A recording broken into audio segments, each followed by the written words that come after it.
It could be anything. You're going to come and take a seat, get involved in this? No? Have you got a suggestion for a topic? No.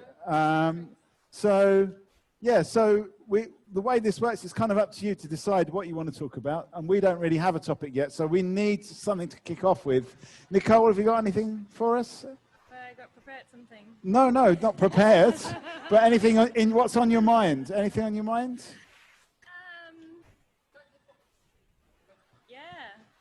Yeah. Are you thinking about doing boxing?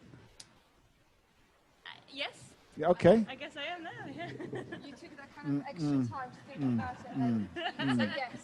You bear in mind, Margot, you can't be heard unless you grab this socially distanced mic. So maybe we test out this one. Hello, can everybody hear me? Yeah, I think so. Yes. Thank God. Okay. Ellen, are you there? Just say something to us, Ellen. Talk to us. Hello. Hello. How are you? I'm good. Okay. I'm just sort of riding the knobs a little bit because this is the first time we've ever done this, so it is a bit. So we've got no pun intended. Exactly. But we're looking for a subject, and maybe our more distant internet audience could also provide us with a subject here. So far, we've just got boxing. Any thoughts on a subject to kick off this show? The colours of the street. Okay, so maybe we just need to explain this to those people that are on the internet, that this street is very, very colourful. Maybe, Margot, you could explain a little bit. I can definitely explain. I can even show it to people. It is very colourful. Yeah, hang on. Let me just... Yeah? So I'm just going to show you very quickly. Not my neck. Sorry about that. Okay, so we need to spotlight this video. Hang on. Let me just spotlight this video. Yep. So this street has recently been repainted. Some people think it's a good idea. Some people not so keen on it. You started this up, Loretta. What do you think about this repainting the street? Come and sit down. Come and get involved in this. Yes, and you as well. This is Talkaoke Pop-Up Talk Show. We are actually making history here. This is the first ever online, offline talk show. Margot's doing a little bit. Don't go out of Wi-Fi range, though, because you'll just cut out. The street has become very colourful. Some people like it, some people don't. Loretta, what do you think? Yeah? Yeah?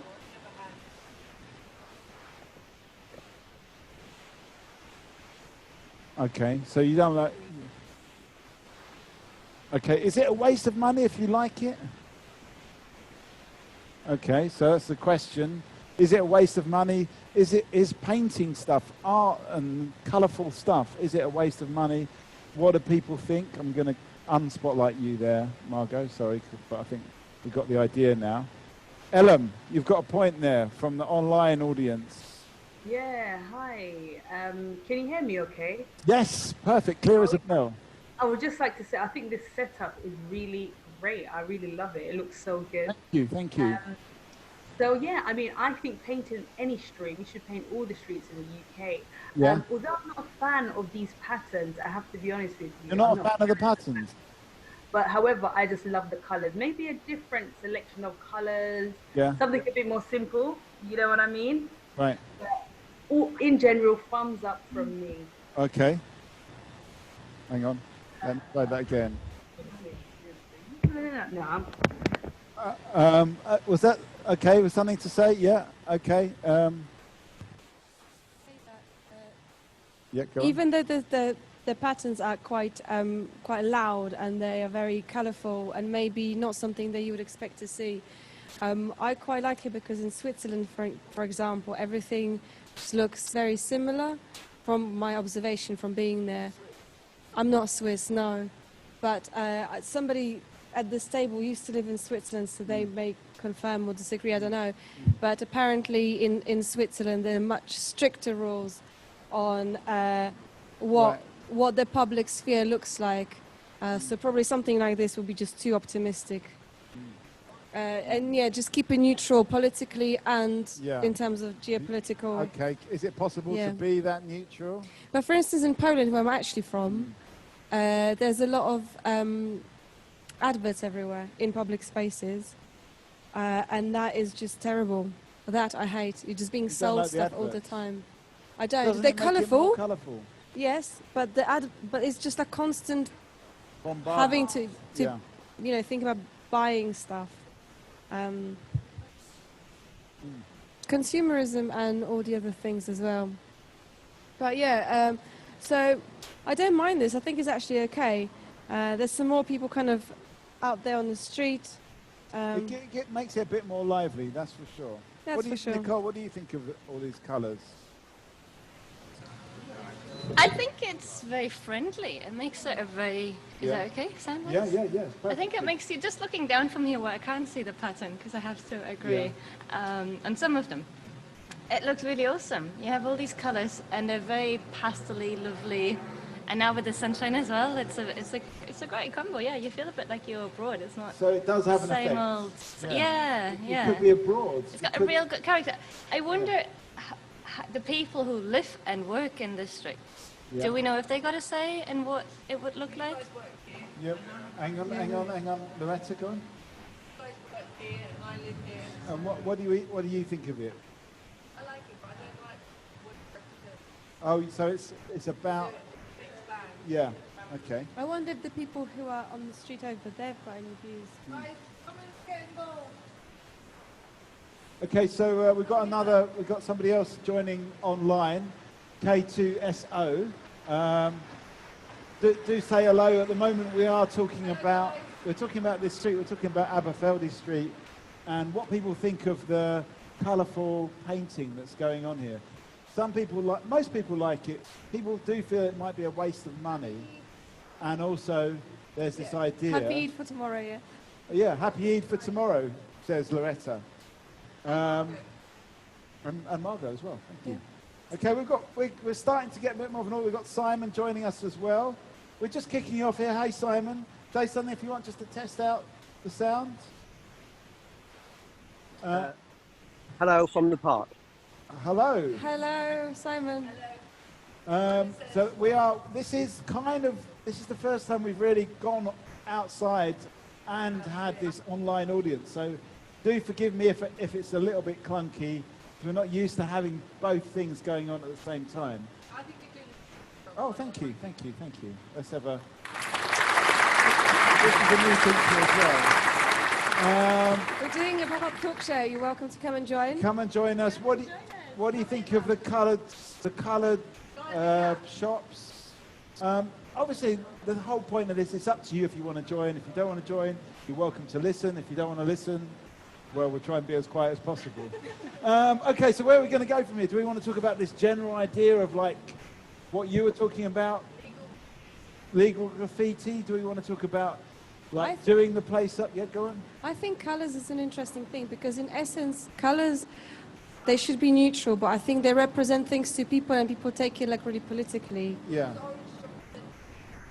Orange, well, this is the thing. I can't see orange neutrally. It probably just makes me think of some advertising associated with it, like orange mobile phones. What about in America?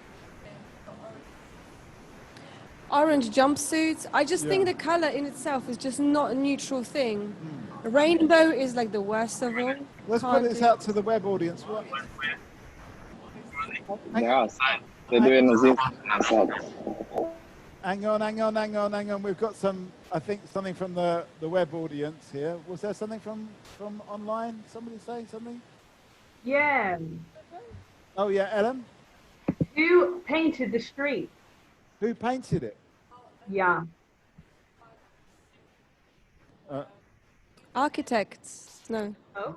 There was Meanwhile Space, I think. Did they paint it? We've got who painted the street, but Merlin. Someone called Merlin.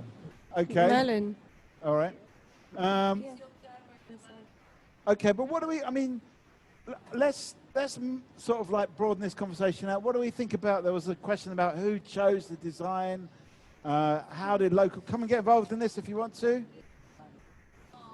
We're here all night. Quick question. We were just talking. Yeah, sorry, we're talking about the colours. Is it thumbs up or middle thumbs or good thumbs up? Very good. Do you have your favourite? Because I've got my favourite. They all. You like it? Okay, That's so very good. that's a thumbs up from you. We're just talking about colours. It's impossible to look at colours and be like, oh, this is neutral. Blue will be like Tory party always. I don't know. Yeah. Oh, okay. Oh, it's here now. Blue. Okay. You'll see it's a very popular colour. Like we've got 2 people, 3 people, navy Okay, well, blue. let me just put this out to the web audience as well, because I don't want to ignore those people. And there's more and more people joining online, so welcome web audience. So are colours always, do they always have a meaning? Or can they actually be, can they be neutral? Can the meaning of colours actually change? Web audience, Yeah, if you want to say something, You can sit and do, listen. yeah, have a seat. talk. We've got some drinks. Yeah. Meaning. Come and have a seat. Come and get involved in this. Okay, so let me go to the web audience. So anything from the web? Yeah. You're still. They're all kind of silent listeners at the moment. Yeah. People. That's good. I think The colour red. colour of red. Who was saying that? Ellen. Yeah. So, I mean, for example, you have the colour red. Yeah. The colour red has different meanings. Sorry, you have to say that again, Ellen, because the bus went past. Say that again. Yeah, so you've probably all seen the HSBC adverts where the color red has different meanings in different cultures. Yeah. You know, in China, it means, good luck. It can mean love. It can mean revolution. So depending on different countries, red has different the color red has different meanings. So colors are quite significant. However, when colors are all together like that, it's very colorful. I feel like it's the universal meaning for colors all together is joy and happiness, you know? So colours all together, does it mean something? Like a rainbow spectrum of colours? Yeah. What did that mean to you? Hope. Okay. Rainbow. But people were using rainbow for the NHS. There's a lot of Yeah. I don't know, a lot of people have put rainbows in the windows. Yeah. Oh, and did you guys make a rainbow sit for the down? NHS? Yes, you. You have. Yeah. What do lots of colours mean to you? Come on, say something on the mic. We've got your own microphone over there. Okay, tell us your name first of all. What's your name? Let me just point this downwards a little bit. Go on, what's your name? My name is Ronnie. Okay. Hello. What does like multiple colours mean to you? I'm Mikey, by the way, and this is Loretta, Andy, Nicole, Adam, and Margot. What do rainbow colours mean to you? Rainbow colors are lovely colors. Yes, Have you got a favourite colour? yes, What is it? blue. Why blue? Because I like blue. Okay. Does it represent any political parties or ideas? What ideas does it represent? The sky is Okay, the sky. All right. I would interesting. join, can I just say, I would join the Party of Sky any Yeah. day. Yeah. Literally any day. No, Okay. just the sky, the blue sky, that kind of stuff. Okay, so hang on in there. Where are we going to go with this conversation? Do we want to talk about what colours mean? I've Do we heard talk about some this particular street? controversy Oh, Natalie? Say that again. regarding the rainbow symbol being used for the NHS. Actually, I've seen a lot of there's a lot of controversy and different opinions on it. Yeah. I think we tend to use rainbows to represent, differences coming together, diversity, inclusion. But as you probably know, the rainbow flag has been used to represent pride for a very long time. And so a lot of people are not that happy that the NHS has taken it on.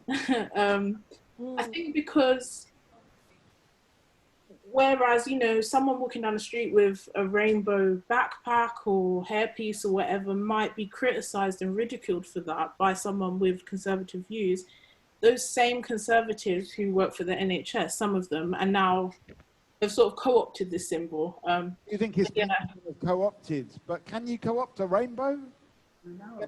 I mean, is I it? don't know. See, that's the thing. Yeah, some people say no, it's you can't do that, but other people say, well, it's about the hue and saturation of colours and the order. Okay, hang on, I think Ellen wants to come in, so I'm just going to hang to Ellen. Oh, sorry, my bad. But I was just gonna say a rainbow comes from nature, so you know it can't really be co-opted. I think it's nature, so anyone can use the rainbow. Anyone can use a rainbow. Yeah, exactly. It's just like, you know, a sunflower. You know, one group can't claim a sunflower and say, okay, this is ours. No one else can use it because it's from nature and it doesn't belong to anyone. Okay, rainbows don't belong to anyone. Nature doesn't belong to anyone. Adam, you got any thoughts on this, on rainbows? Can you co-opt a rainbow? I think you could co-opt everything, no? Yeah. Like, for instance, why the color black is the color of mourning, or white of wedding, blue of something. Yeah. So Well, I just I mean, put my hat on.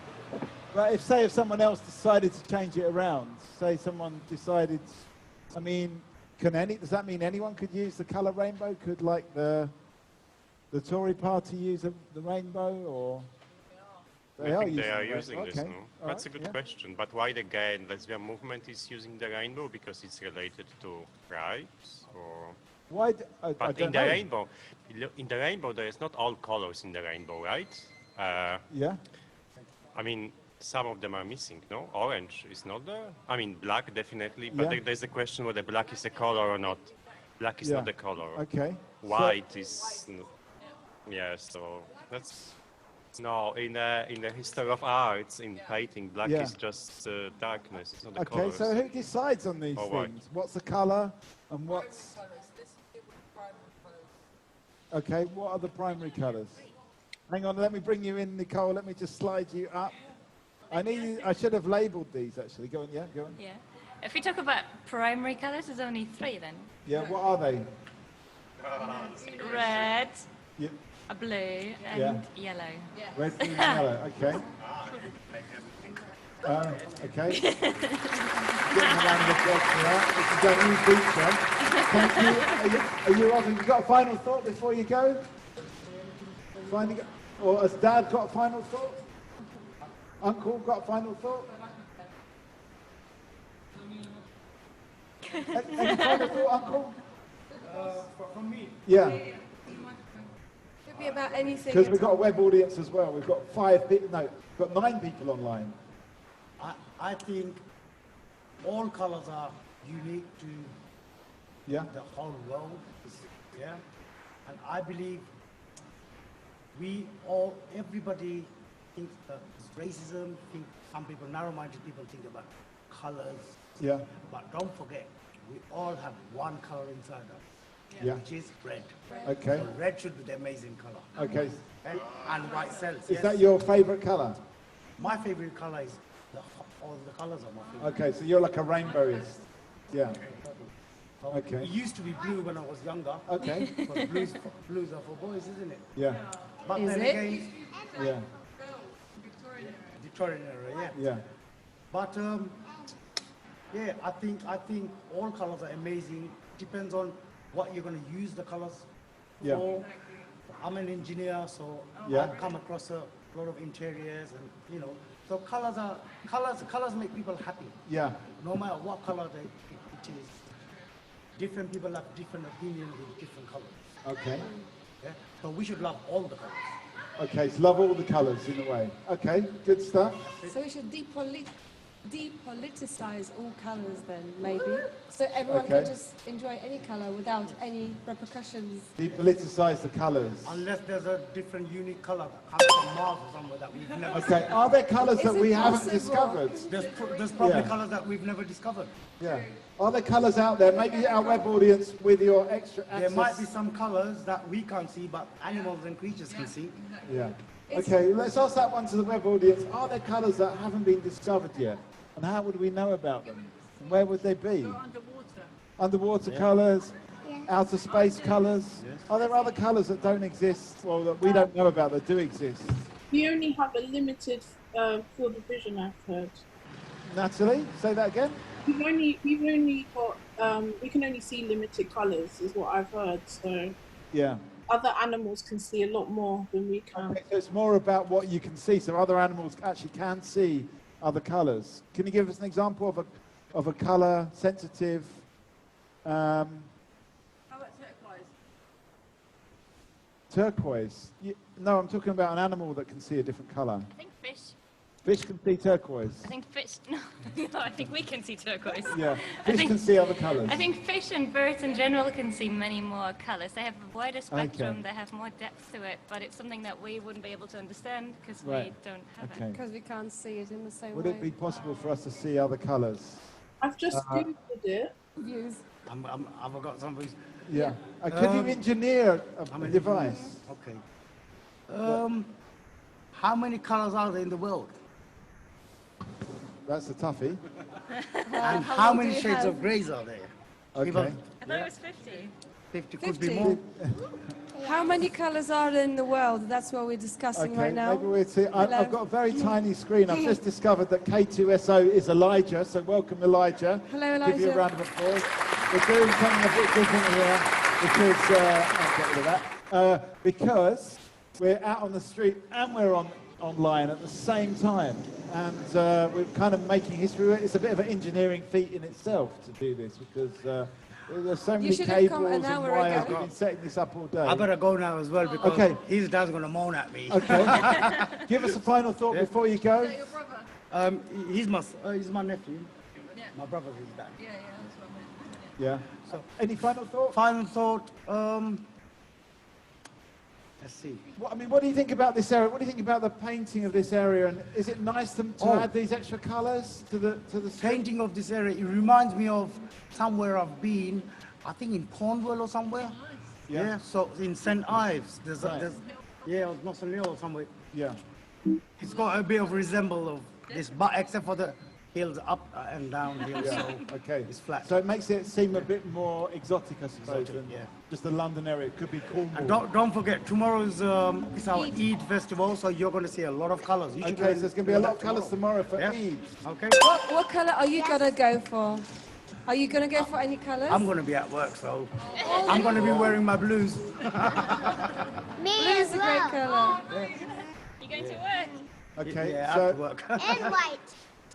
He's gonna wear grey and white. is there a particular colour for Eid that you I'm wear? too grey. No, I don't think so. It's just not as many colours as yeah. possible. Many colours. Okay, I have right, interesting. I like that. And I have Okay, so were you Do you know, one of the things that I was thinking about colours, you know the colour of this microphone, like super pink? Yeah. I thought it's like a made-up colour, but it does exist in fish. Well, like some fish have got this colour, which I just find incredible about nature, just in general. There's some things we just don't even know about.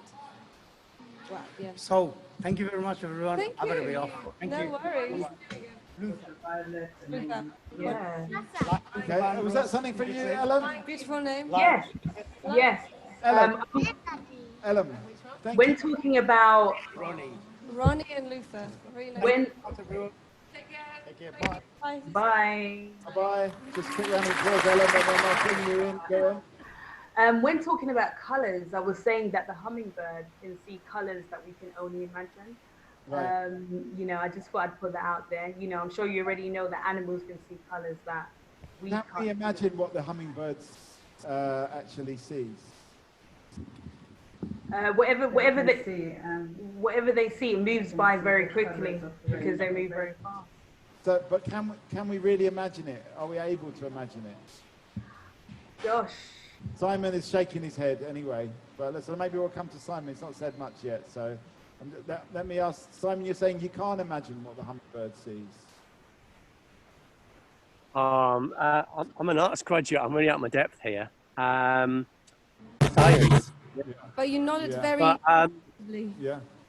I'm going to turn those monitors down. Apparently they're a bit too loud. But anyway, yeah. Yeah, so, but I mean, aren't things like infrared and things like that, certain spectrums of light outside our ability to perceive? But And I think, what Ellen's saying is you might not be able to perceive it, but you can imagine it. yeah, but well, I don't know. You know, there's an argument that if you haven't got a word for something, you can't even articulate that. Some people would say. So, and you know, some colours were only synthesised in the 1800s, like Meldola's blue was invented in Hackney Wick and stuff like that. So I kind of feel like we think we know everything, we see everything. Yeah. So I kind of feel like we think that we perceive and see everything, and yet we don't. I mean, we haven't even got enough words really for feelings, have we? Really? Okay. You know, I think. Do you need a word for it to be able to perceive it, be it a colour or a feeling? Do you actually need a word for it first? That's the question on the table at the moment. LM, have you got a point about that? You've got your hand up. Go on. Yes.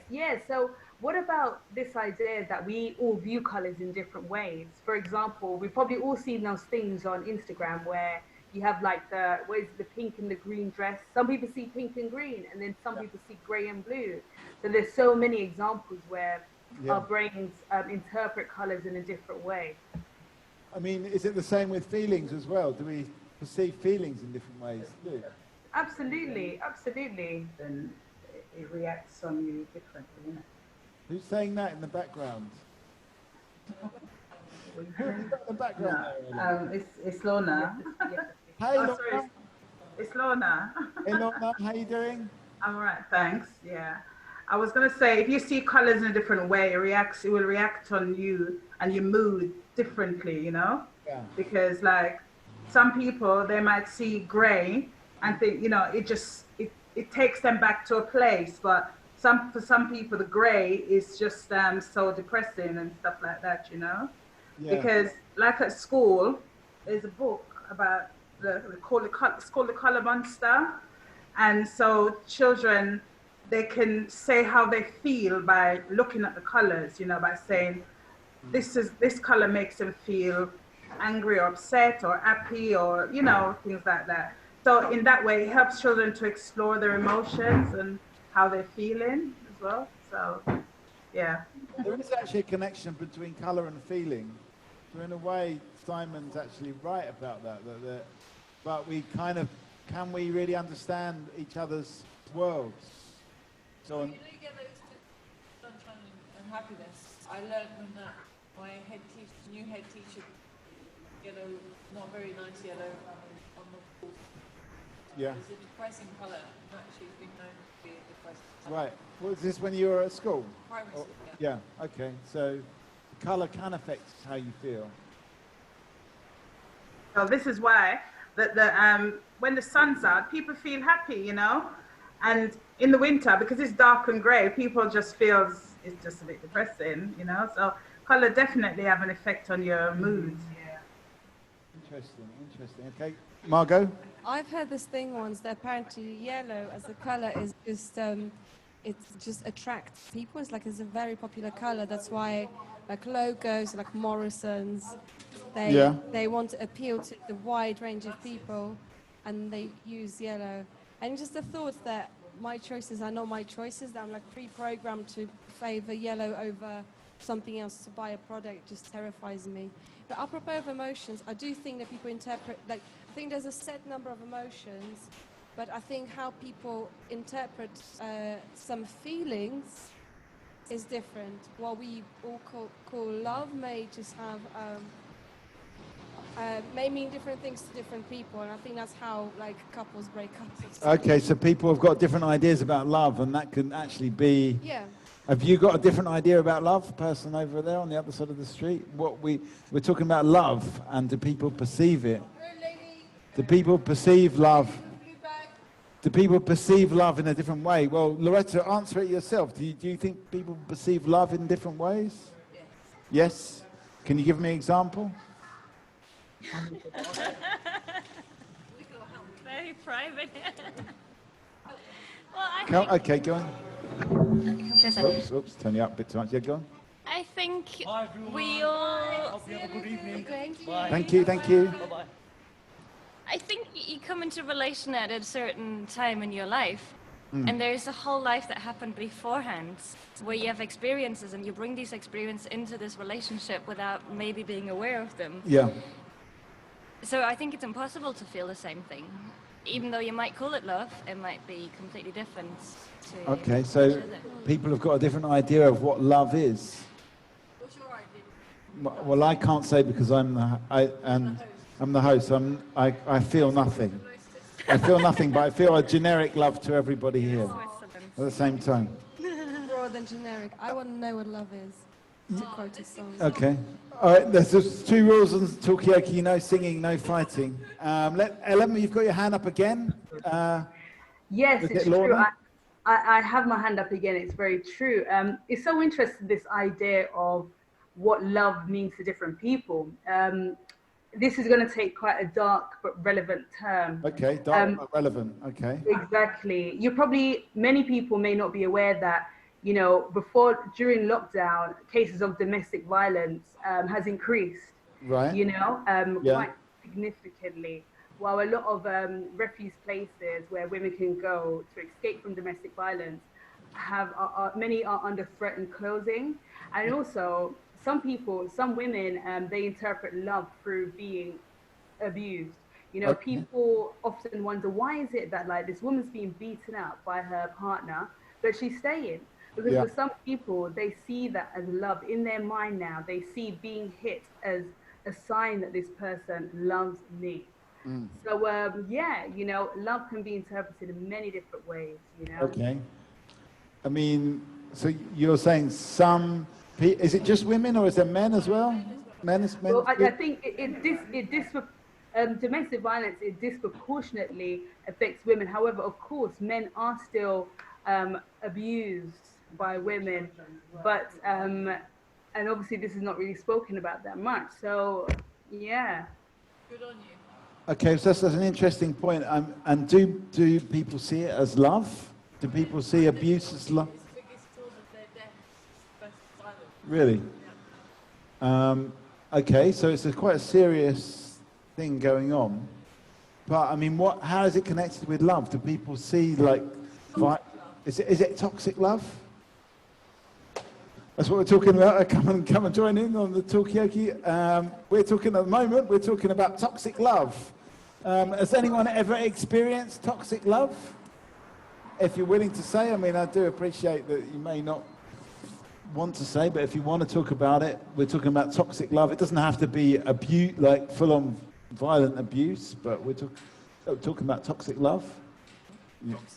Toxic love is not love, right? Toxic Something love is not love. else, sort of like feelings you have, but love cannot be toxic. Yeah. Be romantic or unfulfilled, but never toxic, no? Okay. That's, I feel like there may be some views from the other side of the street on love. Can love ever be toxic? We're talking about love. Do people see love in different ways? That's one of the subjects we're talking about. But what about when love is actually not love? And it goes toxic. Come and have a seat. We have got Loretta, we have got Andre, we've got Nicole, we've got Adam, we've got Margot and Mikey. Come and have a seat. Come and get involved in this. Another Loretta. Way. Well, you definitely have to come and have a seat. So at the moment we're talking about love. Have a drink if you want. So at the moment we're talking about love, and we're talking about different people see love in different ways. And Ellen over here online. And she's better. Okay, so we've got Rebecca as well. You don't have to get involved in this if you don't want to, but we have got some fizzy drinks somewhere. What happened to the... Oh, they're just right there. So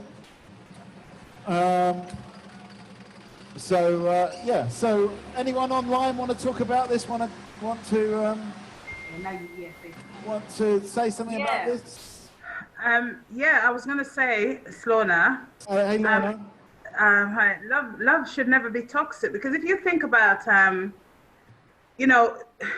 oil spillage, right? Yeah. And and all these toxic places, it's quite corrosive. It's not good for the environment. So love should never ever be toxic, and anyone suffering feel that they're being abused and they feel that this is love, then they really have to get their mind around that this is not love, you know what I mean? And obviously it's a hard thing because I guess for people suffering this, going through this trauma and this abuse, but it's for them to understand that this person does not love me, you know what I mean? And that's all. Why do so many sort of, and it is mostly women, why do women kind of like, you know, stick with it?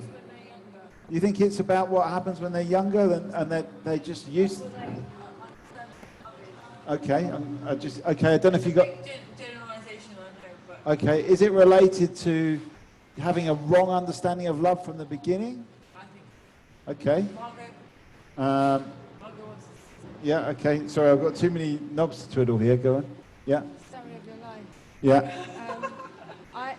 I think on the subject of love and maybe what love means, I think being young and, well, not necessarily young, but an unexperienced person who hasn't experienced different aspects of love, I think that may, certainly was true for me when I was younger. I had this idealized version of what I thought love was. Yeah. But people who are a little bit kind of more experienced, I feel like they may have maybe taken advantage of that. And I was like, oh my God, I'm so hurt. But I think it's part of learning, but it's just like when it goes a bit too far, that's when it's dangerous. But I think love is just something that you learn about as you grow older, I think. So you've got this idea, so you, in a way, you're chasing the dream of love, and then you don't want to let go of that, and so you expose yourself to abuse in a way. Oh, maybe. Or at least being taken advantage of, if not abused. Yeah, and then maybe if that's not changed by like a positive relationship or positive examples, then you may think that love is abusive. I don't know. Okay, so we're talking about love at the moment. Did you come to complain? We're so sorry. I've got awful face when I'm talking. I disagree about that. But we're talking, in a way... Bring any face here. This is the first ever Either drive-in... face is perfect. No. This is the first ever drive-in Talkaoke that we've done. Yeah. So anyway, so we're talking about, at the moment we're talking about love. Is love a kind of you learn from your kind of ideal first ideas of love, and then it all gets a bit more real later on? I think everybody, like, obviously maybe other people have different opinions, but in my mind I feel growing up you learn what love is, and mainly from like the people around you, so like your family, your parents, and then obviously as you get older, unfortunately it's not every household where you're kind of taught the right type of love. Unfortunately that is the case. Do you agree with Loretta that sometimes these kind of patterns of seeing love as a little bit abusive can come from having that in your family to begin with? Unfortunately, yes, and I do feel that almost like you yes, I do. And I think almost from what you grow up seeing is what you almost think is the right thing, until obviously someone teaches you differently. But I also do think that it's not always about the age, because again, as you get older, your needs become different. So you may base love on different things. So some people, love for them is comfort. Other people, love for them is like being obsessed and passionate about somebody. So everyone's kind of take on what love is means different things. It's funny because you weren't here at this point, but we started talking about love because of this idea that people see colours differently, and someone said people see love differently as well, and I guess that's what you're saying, that people, just as we see colours differently, we have a different idea of what love is. Okay, web audience, there's some people out there that have not said that much. Do join in, and we can also check see if there's anything on Facebook, because we are going out live on Facebook. If there's any comments on Facebook. Was that some comment from online? Comments, hang on. There we go, that's us online. Look, we can watch us ourselves on Facebook. There's no comments yet, but anyone watching on Facebook, if you do have some comments, just throw it in, because we are watching that every so often. Okay, where are we going to go with this conversation? Come and join in, have a drink, grab a chair. We're talking about love. Do people see love in different ways? That's what we're talking about. It's a bit like colours. Like some people will see this. Well, we don't really know. If you see the same yellow as I see or as somebody else sees. We've got Loretta, we've got Andre, we've got Nicole, we've got Loretta again, and Rebecca, and this is Margot. What's your name? I'm Jacqueline. Jacqueline, have a seat and grab a drink. We've got some soft drinks there. Grab a seat if you want to. Yeah, we're talking about... Elam, is that your hand up from before, or do you want to say something again? Yeah, no, definitely. I was just going to comment on when you think about romantic love, and a lot of that comes from the Hollywood idea of romantic love and the fact that it's happily ever after. That's Elam who's online. Sorry, we've got a new person here, sorry. Yeah, so we're often programmed to imagine that romantic love would be a certain way from childhood, because we've seen it in all of the Disney movies and all of the other Hollywood productions. So it's quite interesting having to separate fantasy from reality. So do you think Disney does a good job of telling us what love is? Well, I think Disney and Hollywood's job is to make us feel good, right? Yeah. I guess no one loves that trolley in the background. No one loves who? This trolley. That trolley. Trolley, yeah. Yeah, that is trolley that's out of love, for sure. No one wants to be like that trolley. It's been separated from a herd of trolleys, unfortunately. Well, the trolley's been abandoned. And where does abandonment fit into love, I suppose? We could ask that as well. I feel like we're going really deep. We're going very deep for being out on the street. We haven't been out on the street for a while. Maybe it's a chance. But to do a little bit of imaginative, well, we'll see if it's imaginative, but to do a little bit of linking. Yeah. I think people often just they don't talk about the feelings, they don't take them out onto the street. It's very contained. It's like, who I love is my private matter. I don't want to talk about it. But maybe if they did talk about it, other people would be encouraged that maybe what they're going through is not the only way. Maybe there can be a better way, and that kind of stuff. So I think, again, just in Poland, I think people just like keep things just behind the four walls, and they don't talk about anything. So I'd never actually had a conversation with my parents about what love is. We never told each other that we love each other. Okay. So I don't know. Are you off again? Oh, have we gone too deep? Have we gone too deep with this conversation? No, I really wanted to. Okay, cool. Yeah. Well, there's no rush because we're here all night, and who knows where this is going to go. But yeah, go on, Loretta. Myself an undercover saboteur. What were you sabotaging? Yeah, well, Ladbrokes approached me when I was doing my psychology degree. I worked there. Yeah. A guy who approached me to do promotion for Ladbrokes. I had a key that allowed me to bet about paying money. I let him about their addiction. Right.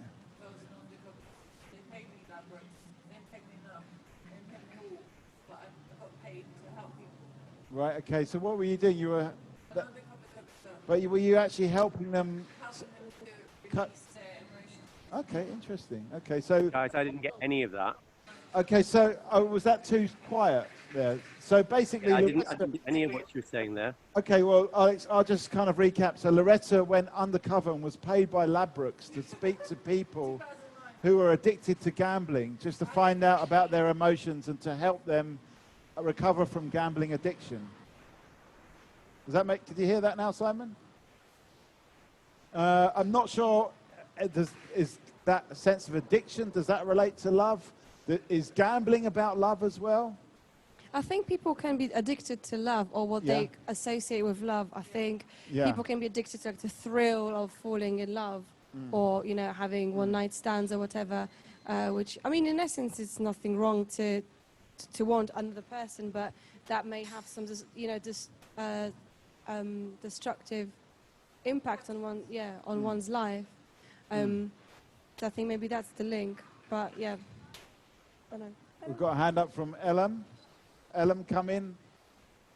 I think this question of addiction and love is so interesting because so much money is being made off how we of the emotion, which is cortisol, and I believe that is the it's cortisol. Yeah, cortisol. I think that is what the chemical in our bodies that deals with like emotion and addiction. So, for example, you know, when you think about okay, the gambling, the endorphins that you get from gambling and winning, you know, it has an impact on your cortisol levels. And I think if it's high, it's a good thing. So when, for example, when you think about apps like Instagram that make money off of our likes and our shares, you know, they've really done so well at managing our emotions, really giving us endorphins, playing with our endorphins so that they can make money. And this is happening quite a lot now, which is, I find quite interesting. So they're plucking our emotional strings, Instagram. Exactly. And many other different, Facebook, you know, many different things. Yeah. Just to clarify, I think it's it might be dopamine that you were talking about, because I know that cortisol's high level of cortisol is associated with stress. But I completely agree with what you're saying. Yeah, that's the one, dopamine. You got it. Dopamine. Okay, so they're messing with our dopamine, our serotonin, our I think the other one that was mentioned was endorphins as well. Endorphins. Yeah, our neurotransmitters, I think, would be the word. Yeah. You have to grow new neural pathways. Does that mean you think differently? Okay, interesting. Okay, so where are we going to go with this? Does having a new brain mean you think about love differently? Okay. Okay, so, but is it just a chemical reaction in the brain? Is it just a chemical reaction in the brain? Is love more than just chemicals? So having the right balance of serotonin, dopamine, endorphins, cortisol? Okay, anything? I think men aren't very good at talking about love. Men are not good at talking. I don't know why. They're just too embarrassed. Maybe men on this chat can say why they're so rubbish at talking about love. Yeah. Adam, come and join why in. are men bad at talking about love? Can you as tell soon us as we on start behalf of all talking men? about love, you seem to be a little bit disinterested in the whole conversation. Yeah, but okay. Someone else was there, so I just wanted to give my seat. Okay, I see. Sorry. Okay. Oh, we lost Loretta actually. What happened to Loretta? Yeah, what happened? Okay. Okay, so Adam, are men bad at talking about love? Yes. Yes. Why is that? Because this is the way in which they are socialized. I think culturally, they are not, expected to talk about love. This is the woman or girl stuff. Yeah. Adam is going. So so that's a problem, no? That's because man needs to be really masculine and really tough, whereas woman needs to be more sensitive. That's the problem. And okay. Is it? No, not French. No. Oh, thank you. Merci.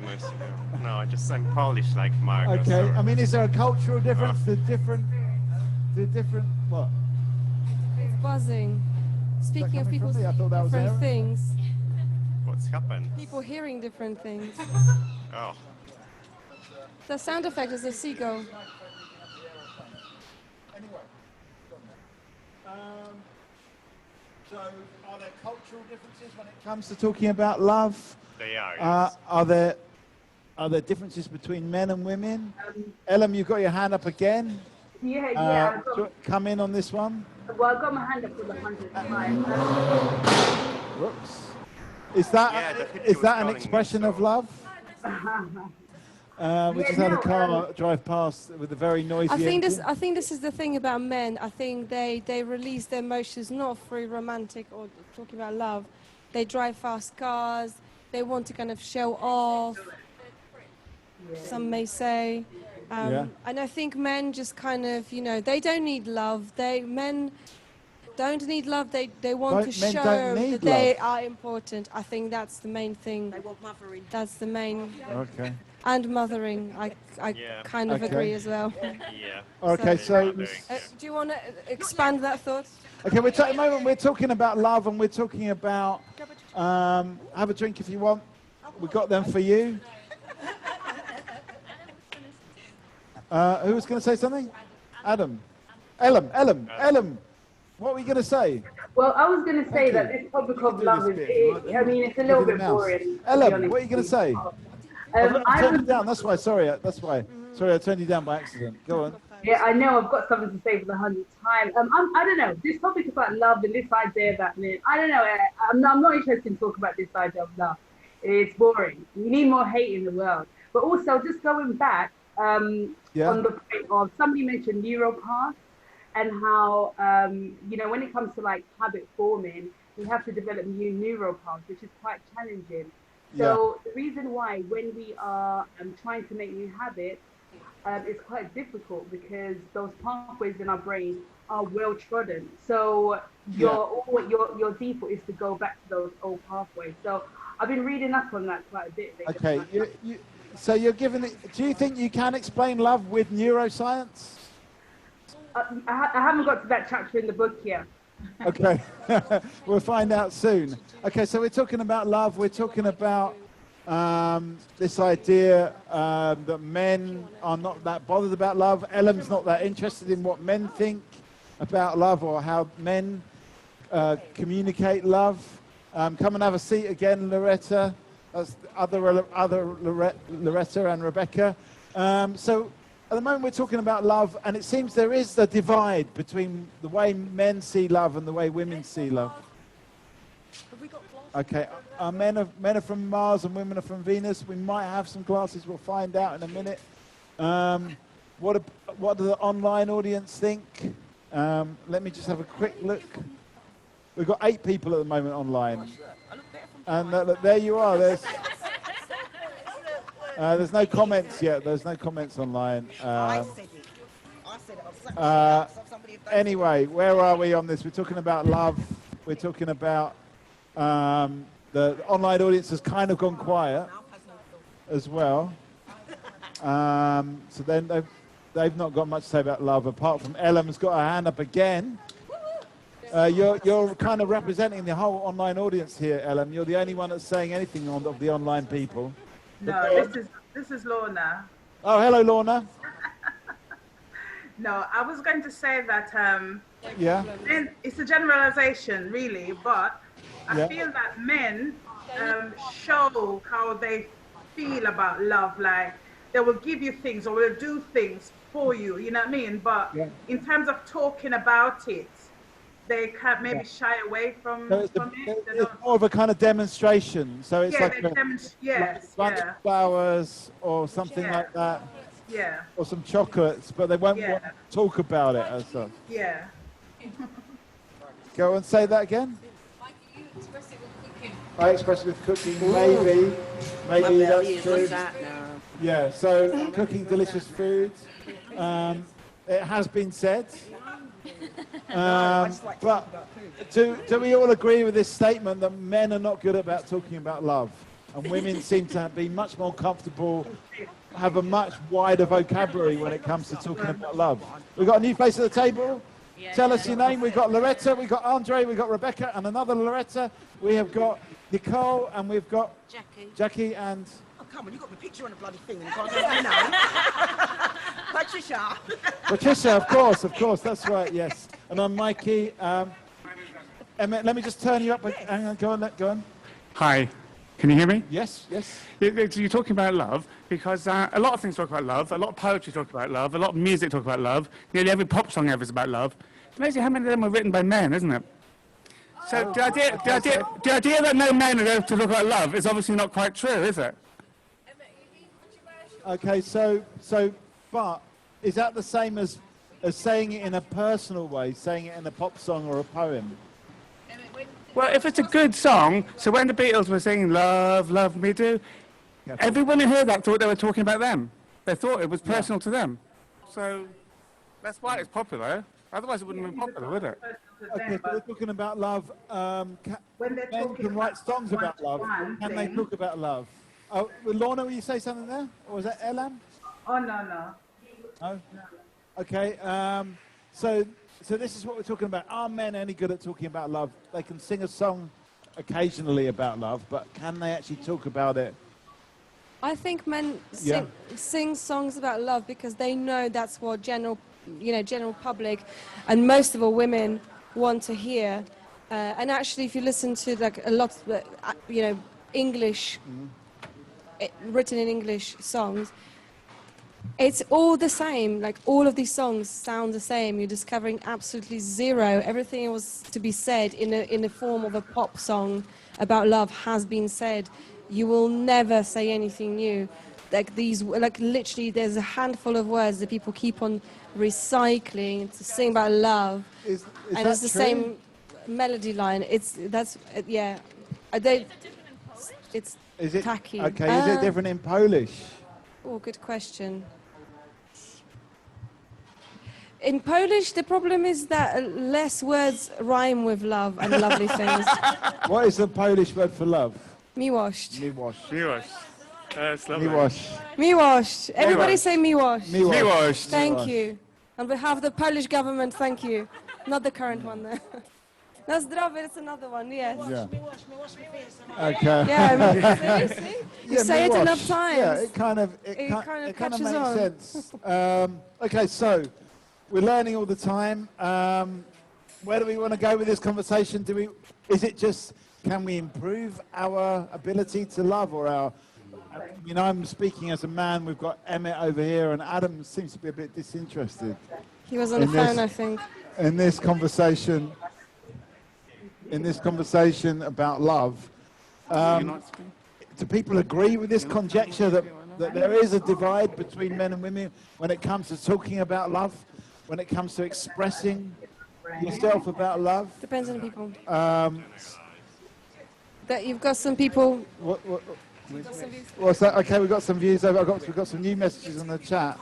Hang on a sec. Hang on. I've got. Oh, Elijah. Sorry, I missed the chat because I've got a very small screen here. Let me just see what. Oh, we've got some. We've got a whole load of messages in the chat. Limitations as to which colours we can see depends on the way we perceive colours. Is possible? Oh, that's. Oh, actually, Elijah's saying love is a chemical reaction. That's a more recent comment. So yeah, do men just see love as a chemical reaction, and do women? Ladies, do you see love as a chemical reaction? We have some views here. Okay, go on. Reaction. That's why they say you can be crazy in love, because it unbalances you to a certain degree. Is it a kind of insanity? Yes. Okay. Yeah, especially when it's going slippery. Going slippery, Yes, okay. because you're more in your feelings than your thoughts. Right. If that makes sense. And the communication, where if you think you're communicating, and if you're communicating with your heart and not your head, you might as well just go on holiday. Okay. yeah, because you'll always be banging heads, because it actually does bring some type of. Oh, I'm lost for words at the moment. So it brings something out in your chemistry which is real. And okay. So yes. So there is this question as well. It's like, are we anything more than just this chemistry going on in our brains? Is that just how we are? Let me come to either Elam or Lorna. You've got your hand up again. Hi, yeah. So I just wanted to, again, on this topic of love. For me, I feel like there's too much emphasis on getting love from external sources, whether that's relationships, but we have to work on our self-love. I don't think there's enough emphasis on really loving yourself. No matter what your body looks like, no matter how you look, no matter what your personality is, like really loving yourself is so important. And I think it will help you to navigate your life in a much better way. Because really, I feel like many people, deep down, they actually do not like themselves. They don't love themselves, Okay. So, Can you love yourself without liking yourself? No? Okay. Do people agree with what Elam's saying? That you need to work on yourself first? You need to love yourself first? Emmett? I think if you think that you're probably the only person you know, then if you don't love yourself, then probably you don't. If you think you love someone else, you probably don't. You probably love an idealized vision, Right. because if you love yourself and if you don't love yourself, and you know yourself, and you think you love the other person, but you don't know them, then you're probably confused. So you have to start off by accepting yourself, loving yourself, then you can start to accept and to know and to love someone else. But if you don't love the one person that you know, then you don't know what love is. Whoa, that's pretty deep there from Alan. Let's give him a... We had some views here as well. Okay, okay, yeah. I do think it's like John Stuart Mill was saying. No, it's a positivist. If you cannot, in order to make someone else happy or love, you need to first of all be yourself happy. Okay. So it's the 19th century philosophy.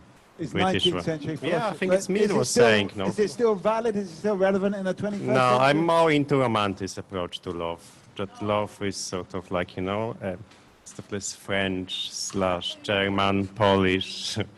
That the true love is the love that you suffer, and you could actually, sort of like your whole life, you could just sacrifice for someone else. That's what the books are about in literature. Yeah. Goethe, for instance, yeah. The British poet, what was his name? The famous one. No, the British one. Byron, etc., etc. Okay, so it's about this kind of poet. You were talking about poets earlier on. It's about the poets and all of that kind of stuff.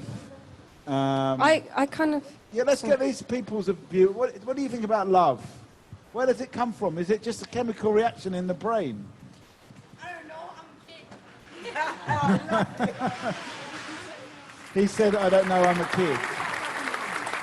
Okay, but hello, come and have a seat. Come and join in. We're talking about love at the moment. Where does love come from? We're talking about love at the moment. Where does love come from? And have yourself a drink down here. Thank you. What was he saying? Okay. So I said, well, think about your mum. So you said you left me. So your dad, so you left me. We live with our grandma. So I said, yeah, we love her. Okay. Yeah. Isn't it? Would you say that again? Yeah. Come and get involved in this. Would you say that again, darling? Just tell, we'd like to hear you say something really positive about your grandmother and then tell us how much you love her. Yeah, but that's what nannies are. Yeah. Okay. Come and join us. Come and get involved. And then we've got a new face over here. What's your name? Have a seat. Come and get involved in this. Okay. My name is You're Margot. Yeah. I'm Margot, Yes. I'm Kanta. Oh, Kanta. Kanta, welcome. Heard about you. We have got Patricia. Jackie. That's right. Jackie, Nicole, and we've got Loretta and Rebecca. We've got Adam. We've got Loretta again, and we have got Andre and Emmett down there. And at the moment, we're talking about love. Do men and women see love differently? Do they talk about it differently? Is love just a chemical reaction, or is it more than that? More than that. It's more than that. Yes. To me, it's not men and women thing. Yeah. When I'm walking in the garden, that's my love. Yeah. And they love me. Yes, that's passion. And yeah. They do. And they do, really. Yes. Okay. So we're talking about love between a woman and a plant at the moment. No. You're not going to marry a tree, though, are you? Yeah. I am attracted to those. And You're maybe attracted to trees? Yes. Okay. Maybe they are too. Okay. Would you consider, I don't know if you're married or not, but would you consider marrying a tree? Yes, I do. Okay. I do hug a tree. Yes. I just said that. I have a friend who hugs trees. Yes. Yeah. Yeah. You do? I don't know. Okay, so there is a love between there is a love between humans and plants, especially trees, and we've got a few tree huggers here. That's interesting. Anything from the online audience? You're very quiet at the moment. Ellen, you've got your hand up again. Is it Lorna or is it Ellen? Oh, it's Lorna. I was going to say that I mean, we should love nature, because without nature, without the trees and the plants, well, we're nowhere really, to be quite honest. So if you go out and hug a tree, it's showing appreciation to that tree for sustaining your life, you know what I mean? Yeah. So I think we should love nature, and many people, because you see what's happening with like the Amazon and all these rainforests, where they're just going through them and bulldozing them down and everything like that.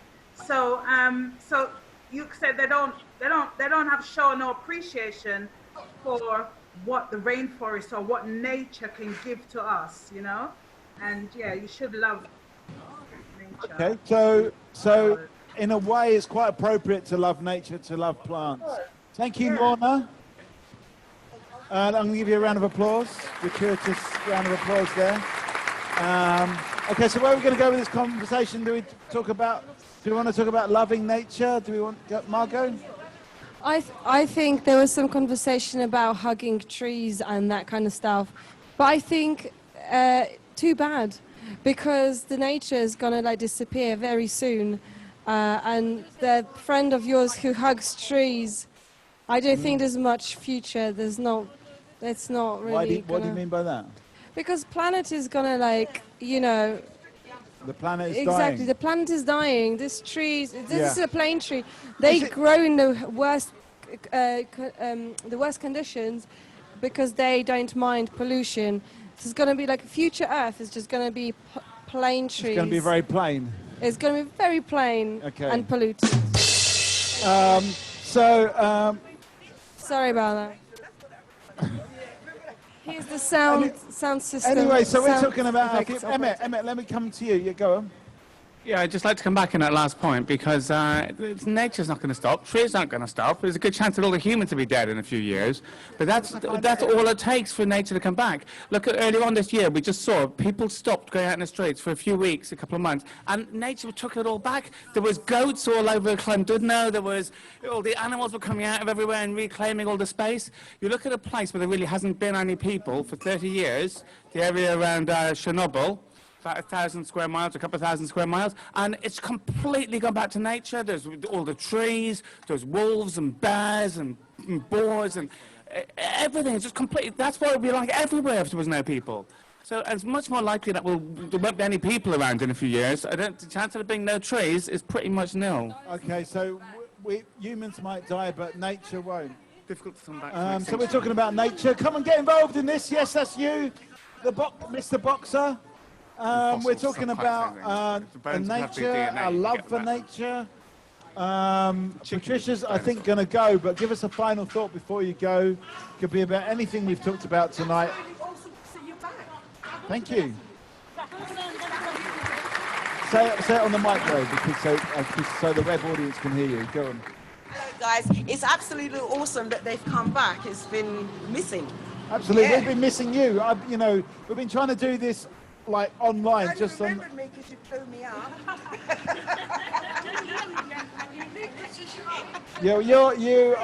you are the poster girl for Talkaoke. So thank you very much. Thank you, guys. Thanks for getting everyone. The new ones, the old ones, and you've got an awesome tan. I need to catch up when you put it on my arm.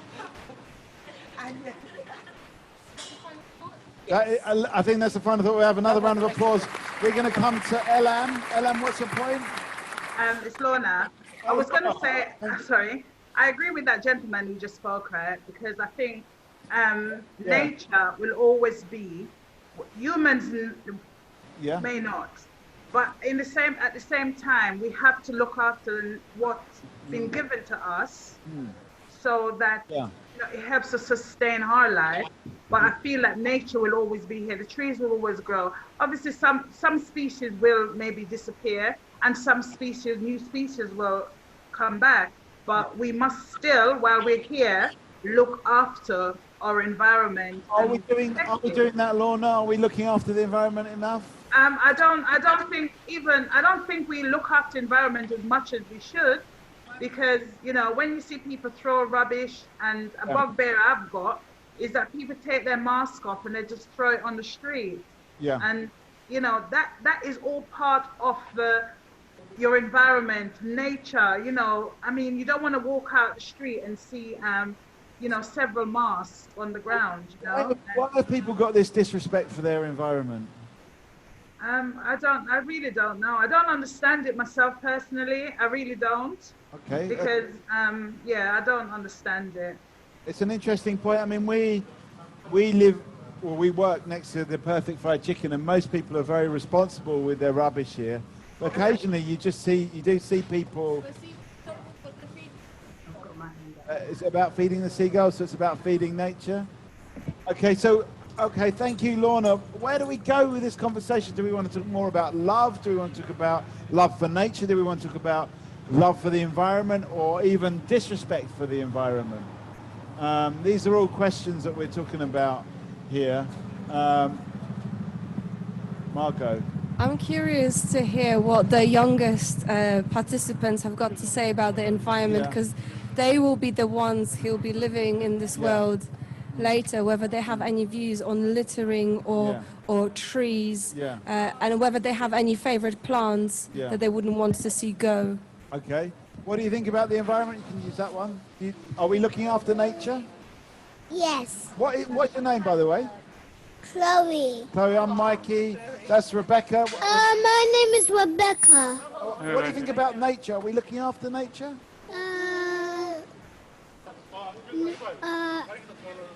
Do people love trees and plants? Yes.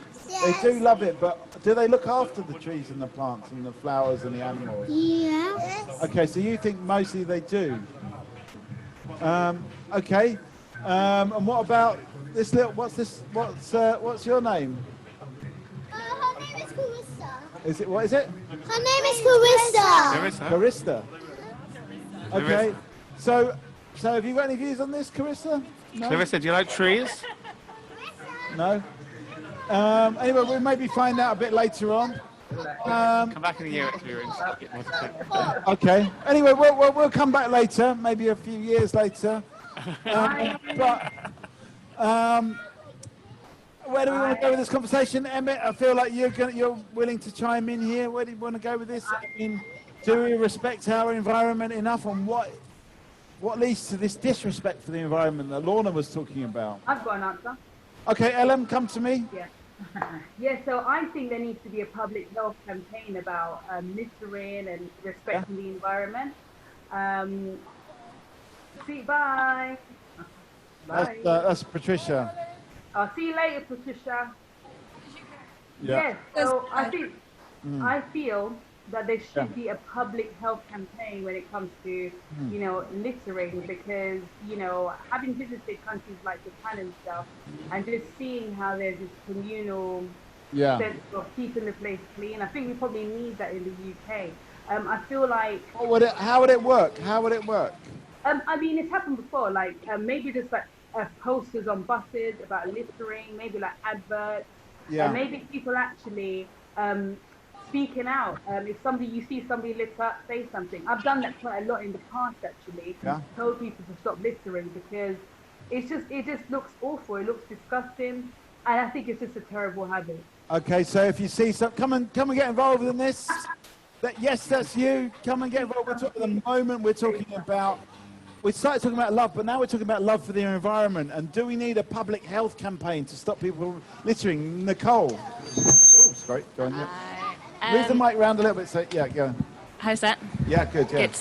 I think generally people look after the environment all right. I think it's a few individuals who don't, and they make the whole place look terrible. Right. But I do want to know, Alan, how people reacted when you challenged them. Were they positive, or did you get a negative kind of insulting? I guess that's the biggest fear. Like, are they coming back to you? And if they're willing to litter, what else are they willing to do? Okay, what happens when you challenge people that drop litter? That's what we're talking about. Most times, I've never had like a terrible response before. Most people, like, they understand. They're a little bit shocked that somebody has said something, but they understand it's not good. The most difficult ones are the cigarette butts, though, because I find that with cigarette butts, it's just, if you smoke, it just comes with the territory of smoking. So that is the harder one to sort of deal with. So generally, when you, I mean, What kind of words do you use when you see someone dropping something on the floor? I mean, for example, somebody just threw a chicken box over a fence, and I just said to me, look, hey, you know, please do not throw the chicken box over the fence because that area is not cleaned very often. And then they understood, you know, and I probably said a lot more, but, you know, I think you can say these things in a very polite way, you know, and everyone around the table looks polite, so I know that. Be polite in a way. If you do say something, you've got to say it in a polite way, and most people are understanding, and they won't say anything negative. We've got a new face to the table over here, so just tell us what your name is. We've got Emmett, we've got Andre, we've got, what is it? Carissa. And we've got Loretta and Rebecca and Chloe.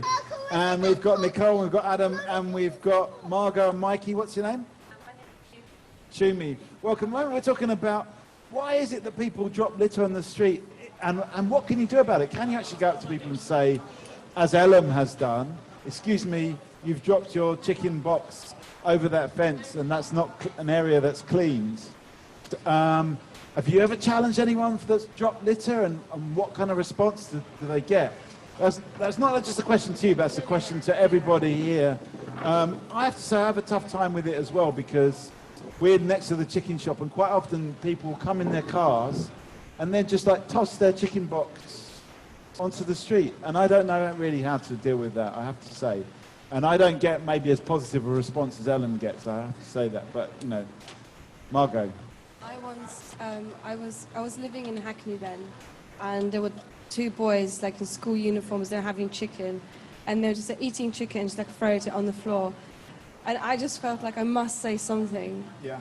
And I was like, and in the moment I just felt so embarrassed for like even telling them off, that in the end I said something completely stupid. I don't know, like, oh, do you want to live in a pigsty? Like, why do you put stuff on the floor?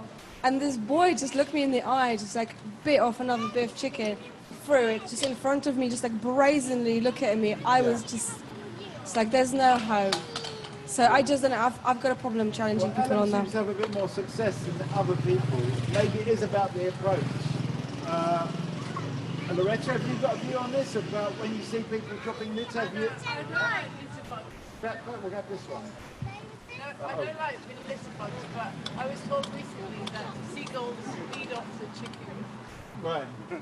So it's a good thing to drop litter because seagulls. Well, this is interesting. Sorry. Yeah. Come closer, or give me I'd like to leave the book. Okay, give us a final thought, Jimmy, before you go.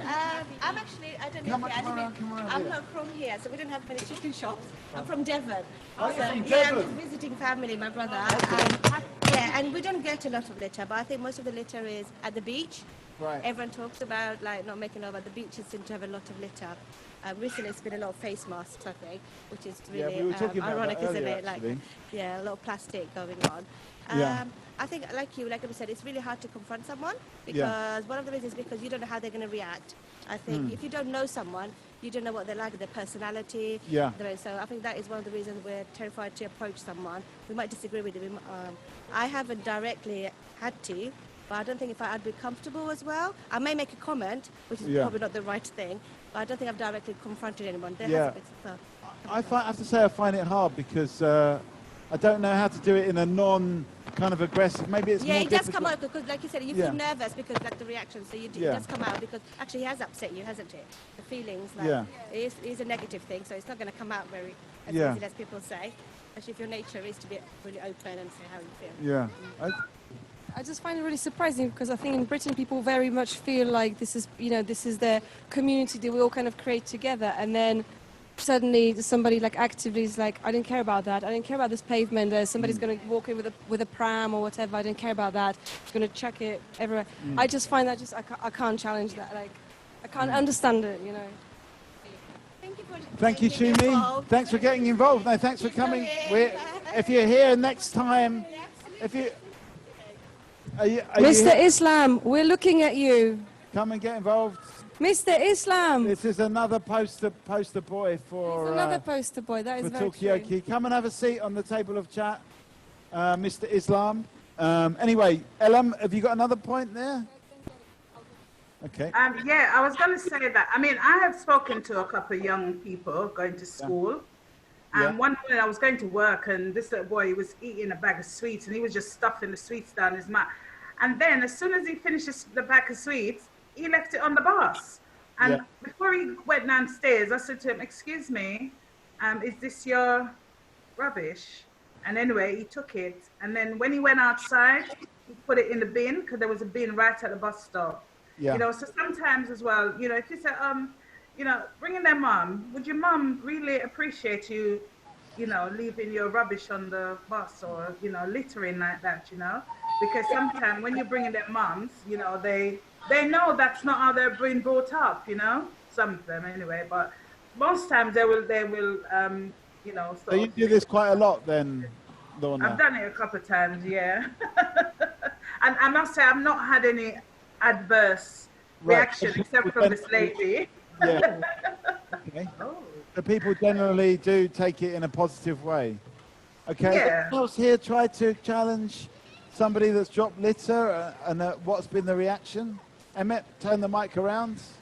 Yeah, I have to say, when I was growing up, when I was out with my mum, I was often a bit embarrassed, because if she ever saw anyone drop anything, she'd call their attention to it. So if they dropped some litter, she'd tell them to try and pick it up. Yeah. And if they dropped some money, she'd tell them about that.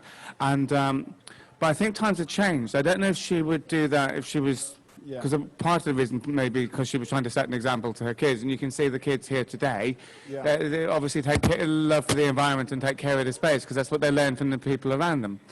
And the people who are dropping rubbish, maybe they've learnt that from the people around them. But now I think you'd be taking your life in your hands some of the time to start pointing out.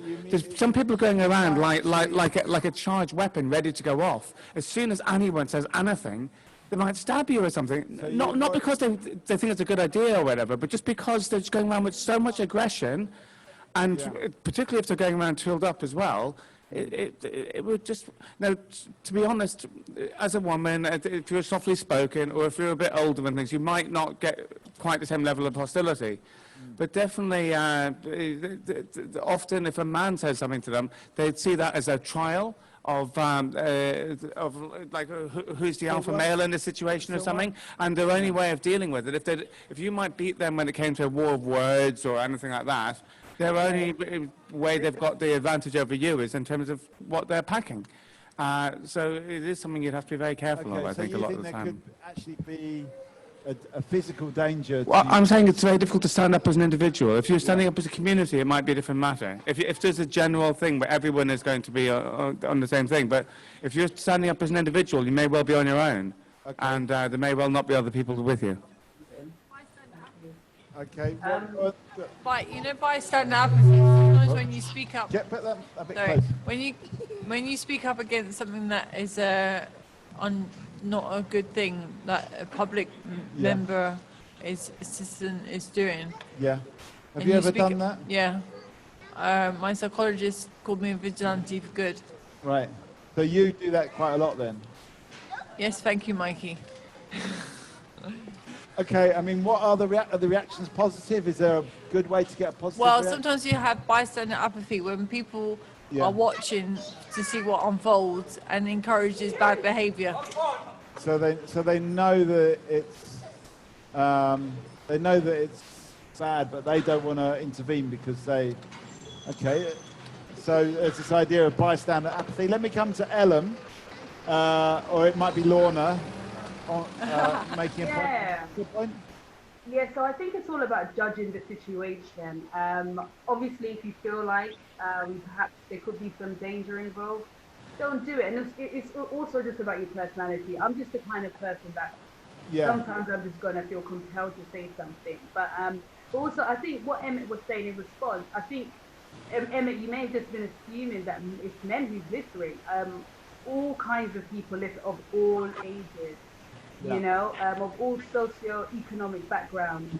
So, you know what I'm saying. So, I think it's unlikely that you're going to get stabbed if you tell someone. And also, as well, I think the perception of talking to people in the street has changed. Maybe when you were younger and your mum was telling people, it's probably as dangerous now. You know what I mean? But our perception to danger has changed quite significantly based on, you know, what we read and see in the news. So are you saying there's more fear now or more fear back in the day? There's just more fear now. Okay. Because I can tell you, going back to the whole domestic violence thing, you know, if you're a woman, you're more likely to be beat up within the home than you are, you know, from walking down the street. Statistics have proven this for some time now. I guess there's also that sense of what the perception of fear is as well, I suppose. Exactly. Yeah. All right, so where are we going to go from here? Do we want to talk about the perception of fear? Do we want to talk about this bystander apathy, intervening? What role do we have to either intervene or not intervene in the street? You say, are you going to intervene? Loretta, in you come. I was going to say that what's really weird is I've noticed in the last couple of 3 years, people don't actually intervene the right way. So everyone's so quick to just pick up their mobile phone now and video record stuff, and it's quite sad. I've seen so many things where things are happening, and rather than call the police or rather than try and stop it, people just take out their mobile phones and start filming, and that's the new way of basically intervening, by basically videoing it and sharing it on social media. I mean, sometimes, yes, it's for the good in terms of raising awareness about things that are going on that potentially, you know, you want to share and hopefully actually make an impact. But other times it's just like, if you see someone being aggressive, you could just stop it, or you could just call the police rather than taking out your phone and just videoing the incident like it's funny. Okay, so when I see stuff, Loretta, come on. When I see stuff, I say, oh, I'm calling the police, so I'm trying to grapple for my phone, and I'm seen not as a snitch, but some people will call me as that, but I don't want to see two gangs have a warfare in front of me. So I say, I'm calling the police, and my mom's like, please, Loretta, stop it, because I put myself in danger. Yeah, well, I mean, this is the question I think that Emmett raises. How much are you putting yourself in danger by intervening? Is filming something in a way, the safe way to intervene out on the street? Because you can keep your distance. Go on, Margot. Or you can be neutral. Have you got something to say then?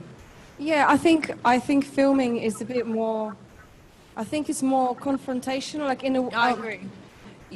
I don't know. So maybe it does actually interrupt people because they think about where this is all going. Because people don't seem to be impressed by somebody telling them something. People know better. They've got their own facts and their own opinions. So if you tell them not to litter, for example, it doesn't really matter. But if you embarrass them like in front of everyone by videoing them, there's another thing of like they are losing control of something.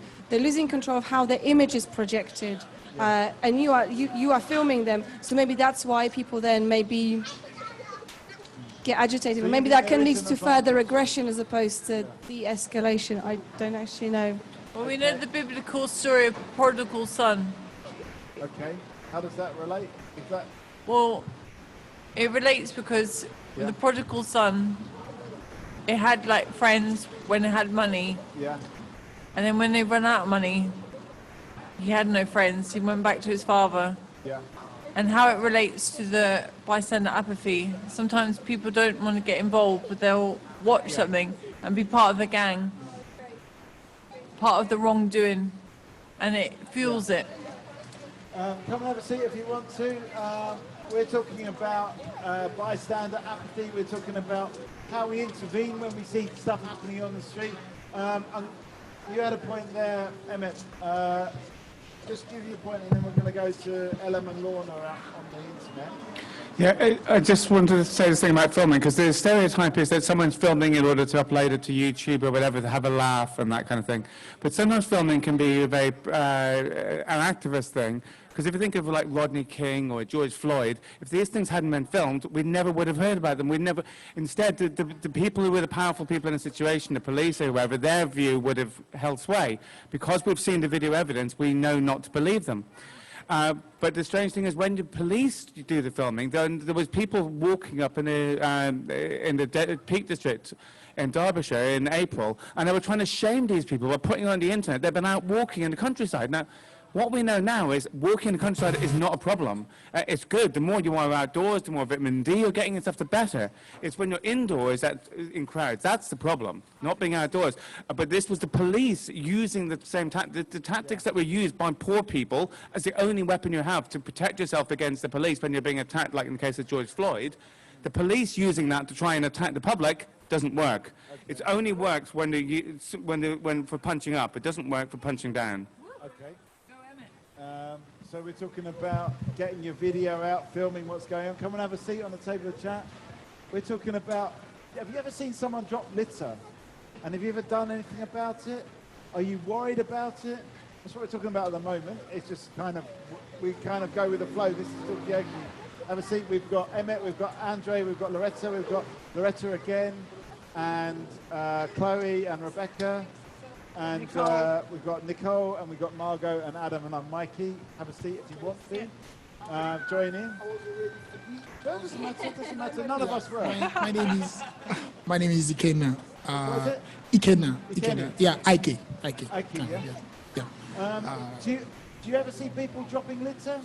Do you do anything about it? And you see Not someone just dropping litter, you know when they have their iPhone? No.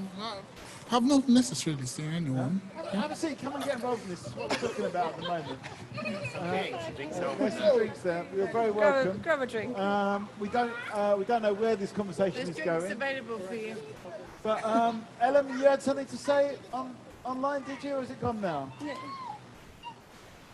Ellen, I dwelt too long on that point. What about some of the other people? Steve, you've turned your camera on. Simon, you've not said much for a while. Natalie, what was the question? Well, we're talking about really this sense of like, is it, in a way we moved on from this question of like dropping litter to like, when you see something bad happening on the street, what Loretta was saying is that your first instinct is film it now.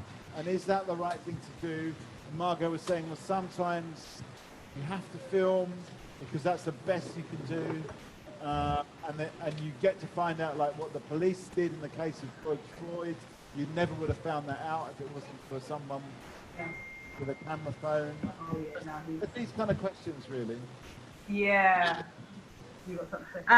I was going to say that in terms of filming, unfortunately, we have come to distrust the police when they say something happened. So people have had no other option but to take into filming when the police have a confrontation with people, you know? Yeah. So because they don't tell the truth, and before people start wearing cameras, they would just say whatever they say, and then their partner would agree with them, and you know, so nobody know what happened, you know. And so in terms of the police filming, if people filming the police, I think it's right and just, really. But in terms of I was coming from work and I saw these two youths. They was really having a go. They were gonna have a fight, and it transpired that they were actually friends, but I don't know, they fell out. And this girl, I saw her, she was trying to stop them. She didn't know them, actually. Yeah. And then I came along and I was trying to stop them. And unfortunately, they didn't tell me to mind my own business or go away or push me away or anything, which they could have done, because the way they were going, you know, I thought something really was going to happen. And I was pushing one of them away and saying, look, go home, stop, you know, stop this. Your own safety there. To be quite honest, I wasn't, because I felt these could be my sons, you know what I mean? And and I had no option but to try to stop them from doing whatever may have transpired, you know what I mean? I don't know what happened after, because they weren't listening to me. They were still going. Yeah. One of them kind of went across the road, but they were still having a go at each other, and then I just thought, oh, I'll just leave them, I'm going home. And what about when people they play fight, you know, when they pretend to fight, and it's like, I think they desensitize the public to thinking, oh, that could be another pretend fight, and I think... How do you know if it's real or not is a Exactly. question. But hang on a second, let's just park that for a second, because it looks like Loretta, the other Loretta, is about to leave, so let's just get a final thought here. On which anything really, whatever you're thinking really, and maybe you can throw something new into this discussion. Where we go next? I'd probably say that I know we're talking about people intervening, and I know some people have been quite courageous to say that they've like intervened, but I personally think that I'm quite cautious before intervening, just because you don't know what could potentially happen or people's reaction. I mean, today I was leaving my house, and just outside of my house we have a bunch of teenagers who are always standing there smoking, eating, littering, and on numerous occasions my neighbors called the police, and as we were leaving my daughter started shouting and saying, "You shouldn't be there, they're not meant to be standing here." And if I'm honest, I was happy that she did it, but quite embarrassed, just because you don't know people's reaction, you don't know how they're going to take it. Yeah, they're laughing, and of course she's my daughter, so I'd protect her, but in another scenario, if she's by herself, I wouldn't want her to think that she should do that, because you just don't know how people are gonna react to what you say. So yes, intervening's good, but I think sometimes you just have to be cautious of intervening, especially when you're by yourself, because you don't know what kind of reaction you're going to get from somebody. And if you are by yourself and you get a bad reaction and something happens to you, you know, you can't be a hero every day. Sometimes. Do you think there's something, though, in your daughter's response that she's got from you in this sense of kind of... I mean, she's very confident. I think she's just a very confident girl in general, and I push her to be quite confident, which is amazing. But I think as she gets older, I want her to understand when is a time to say certain things, and when maybe it's a time to not say things. And it's not that I don't want her to voice her opinions, but I just think in the world that we live in right now, you have to, your safety is more important than sometimes, unfortunately, telling the truth. And God forbid someone's outside and you decide to intervene and something happens to you, which does happen a lot to people. So I would probably just leave this note on as, you know, be cautious, and do people think that, you know, every scenario you must intervene? I know you spoke about public transport and you put your phone up and you start recording somebody, but let's be honest, how often do the police actually prosecute people who do stuff when it's something very minimal, like, and we don't take it as minimal, but if you slap somebody on the street, I don't think the police are going to come to that person's door and arrest them. I mean, I've had my phone stolen, like many things have happened, or I've witnessed someone stealing the bike and it's been fully on CCTV, but the police just don't have the time for all these minimal things that they don't consider. I've had the same thing. So it's just like, you know, do you intervene in every single scenario and start raging and ranting and potentially get attacked? Sorry, I've got a theory, but I think this is a brilliant final thought. But I think now if you're filming something, it has to be entertaining or very edgy, controversial for it to like gain traction on the internet, for anybody to take any kind of notice. If it's just like something minimal, yes, it's that one person's tragedy, but if the internet doesn't pick it up, then no one cares. So not only does your crime have to be like important, it has to be like really well televised, it has to be entertaining, it has to kind of, I don't know, Everyone needs to become an expert cinematographer, so that all their YouTube things are all like expertly shot, and then it'll get traction. For sure. Okay, all so let's go back to the online audience. Thank you, Loretta. Thanks for joining in. We'll give you a round of applause. Thanks very much for getting involved. Every last Thursday of the month, hopefully we'll have the full table out the next one, so not just When two the delivery guy tables. delivers. Yeah, well, yeah, exactly. We've got some delivery issues. But let's go to the internet audience. Steve, you unmuted yourself, so have you got something to say on any of this? Yeah, just in response to Margot's point, I like the idea of having to make it entertaining. Does that not open up the danger of kids committing crimes in order to get on to get online. Are they? Hasn't it already? Encourage young people. Well, yeah. I wonder if it's gonna Yeah. make it even more attractive to young people. I mean, I'm not saying there's a right or wrong. I think it depends on the situation. It's hard to make any hard and fast rule. It depends on the situation. Have you ever intervened in a? Oh yeah. Oh yeah. Not to any good. Not to any. Put myself at danger. Yeah, completely. Yeah. I tend not to so much now. It depends how I'm feeling, I suppose. But yes, it is down to how you feel, I think, at the time, and intuition. What else can you go by? Yeah. Okay. Kenny, you've not said much. Have you got any thoughts on this? Have you ever intervened in a situation where you've seen something bad happen on the street? Sorry, can I hold it? Yeah. Yeah, I've kind of intervened. Yeah, but I try to stay safe as much as possible. Yeah. That's the truth. I mean, you know, so when you do intervene, is it more like from passion, or is it just like you know that you're in control and you can do something about it? when I intervene is because I feel that this is actually wrong. Yeah. You know, there's a better way to do that. You know, Yeah. across the street, you got a lot of beans. You know, so there's really no reason for someone to litter. You know, there's absolutely no reason because you got it at every pole. Yeah. You know, but trying to intervene, I try to play safe with that, really. Yeah, play safe. Yeah. Yeah, because like she said, you know, the safety is the first thing. Safety At every point in time, your safety is the first thing. Cool. So before you even intervene, you have to be certain that you're safe.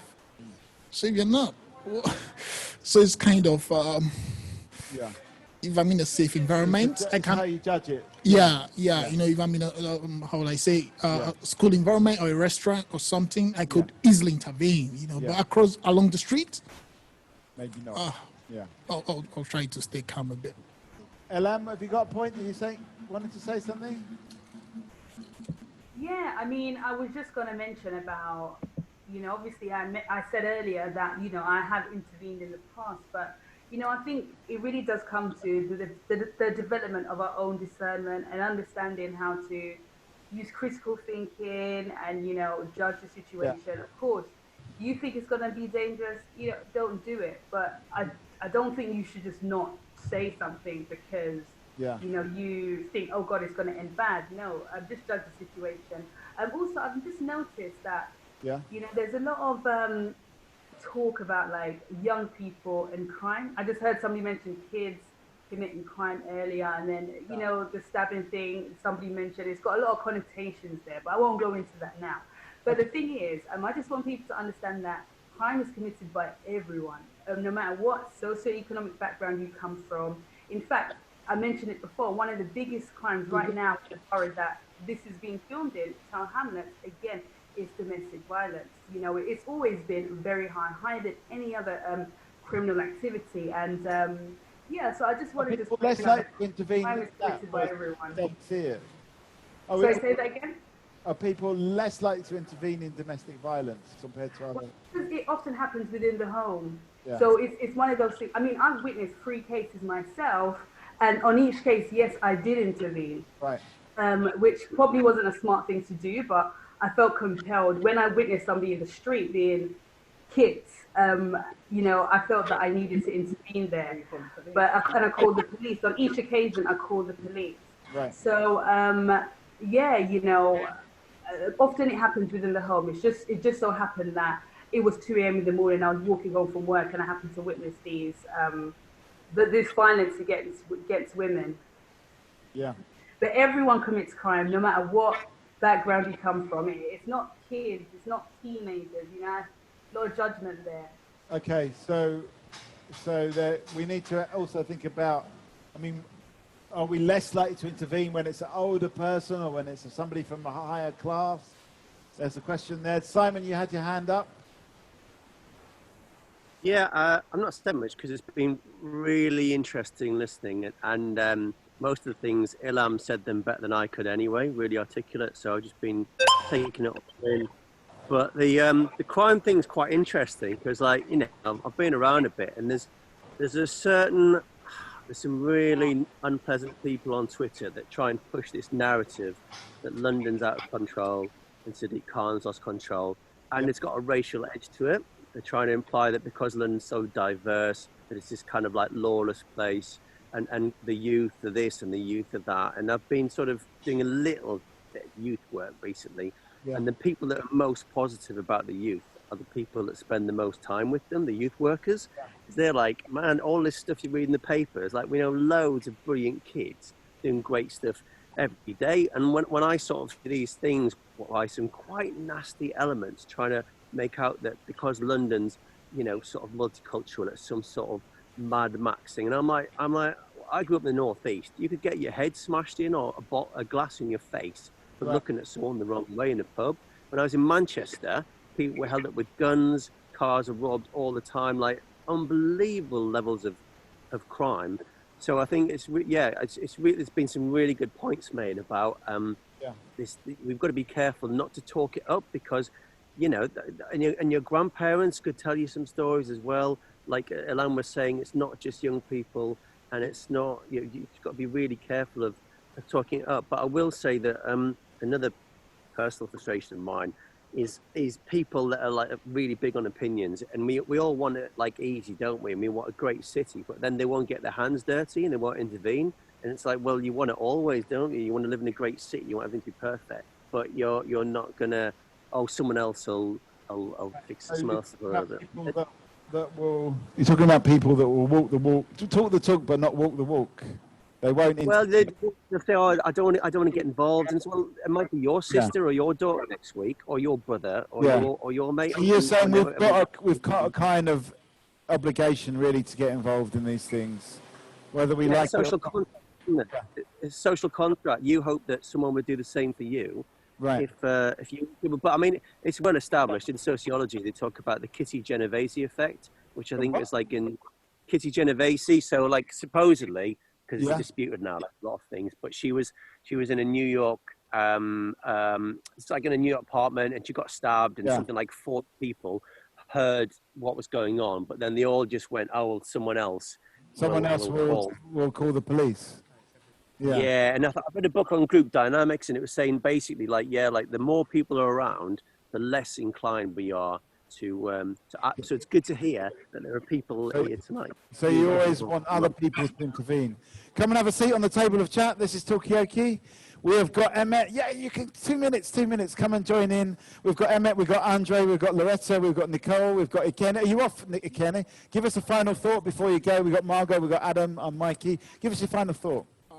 My final thought, well, the truth is, you know, there's a thin line between when we need to intervene and when we don't need to intervene. I think it's just we need to apply critical thinking at every point in time to know when to and when not to. But it's difficult in the heat of the moment when things are happening, unfolding quickly. Have we got that critical thinking at that point? Yeah, it's pretty difficult because, especially in this new era where people are trying to be politically correct or not, you know, you could intervene and then why did you intervene?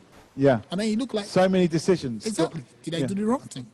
So it's a really thin line, which, like I said, the first thing I always think about is my safety first. I'm selfish. Safety's got to come first. It could be that I'm selfish, really, but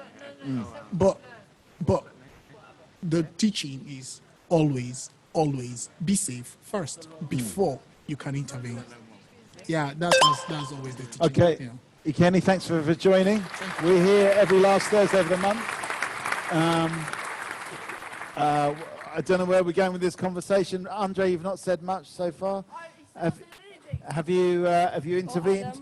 I noticed as well. I noticed you don't have to say anything if you don't want to. Mikey, I kind of went into a shop in Wembley, close to Wembley. Yeah. And I noticed some rats in the donuts.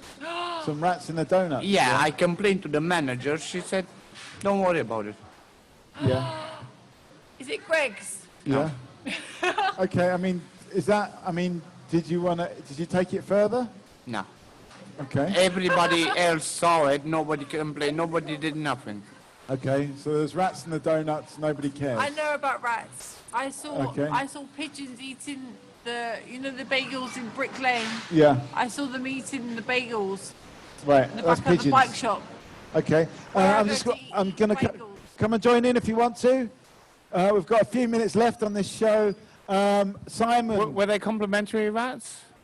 Did they get charged extra for the rats? Or? I don't know. Free rats, I think. Simon, what were you going to say? I was going to say one thing that struck me about linking like the conversation at the start about love that I had loads of opinions on, but I'd it was a listening evening tonight, and then now is the ego and the role of the ego, because I think the ego can make us do things that are not good, that we think are love, but actually are actually about ourselves and selfishness. And when you're challenging someone on something, I think it's a real skill to challenge someone, but not to threaten their ego. Okay. So how you pull someone up. Ego. We've got ego, super ego, and what's the other? Id. Freud. So you were talking about Ego, Loretta just mentioned. I didn't turn her up, but she just mentioned You joining? ego, super ego, and id. Come and have a seat on the table of chat. You're very welcome. We've got Emmett, we've got Andre. You can have a drive-in talk show. Have you ever done that before? You look lovely. Yeah, well, there you go. Sorry, Simon, to cut you short there, but we're talking about this idea of the ego. Last Thursday of every month. And we've got people online as well. So Next time. Last Thursday of every month. you're very welcome. Well, how do you hear your opinion next time? Where are we going to go with this conversation? Do we agree with Simon's point about... Nice. Do we agree with Simon's point about the ego? Margot? I think, unfortunately, I do agree with it. And I think we have grown really selfish these days. And pure love hasn't even ever existed. I don't know. And it's not me being like cynical. There are moments when, one feels good and and you meet somebody and it all works out and it's nice. But I think right now people are just too obsessed with themselves, realizing themselves through the other person and using the other person to, to act out. I don't know, things that they're not done in. Yeah, I think we're just too selfish. So I can't elaborate any further, but I think we are just really, really selfish these days. Okay. When it comes to love, particularly. Is that about ego? Is that the same as ego? I didn't realise Simon or Loretta knew this much about psychology. Is that ego? Is that about selfishness, or is it the same? Agapeistic love. Let's talk about agapeistic love. About what? Agapeistic love. Yes, please. What is that? It's a Catholic. No, it's not Catholic. Go on, Emmett. Well, I've heard there's lots of different kinds of love. Like there's erotic love, is just one of those many kinds. There's Philadelphia, the love of knowledge is the love of knowledge, like philosophy and stuff. This one you mentioned agapeistic. I'm not quite sure which it is. You'll have to tell us, please. Agapeistic. Yeah, you know it. I know exactly what you mean. What is agapeistic love? Agape is, I think, like friendship, like being together, but in a non-sexual way. Yeah, so it's definitely. like the kind of love. Go on, You've Right? got it, Margot. Agape, You've got that's it. ancient You've got it. Greek. I'm looking to the Latin. expert here. Latin. No, ancient Greek. Nice. So in a way, Adam, you got something to say, we Adam? kind of come full circle, and we're talking about love Adam, again, speak. and this question of the ego. We'll come back to you in a second, Simon. Did I notice a hand raised from you, Ellen? But Adam, what have you got to say? Try to avoid these generalizations that we are more selfish than before, or we are different than people who lived before us. I think we are not really selfish, and this genuine love is that the love that you really want to share your life with someone else, Is and you selfish want the to. same as egotistical?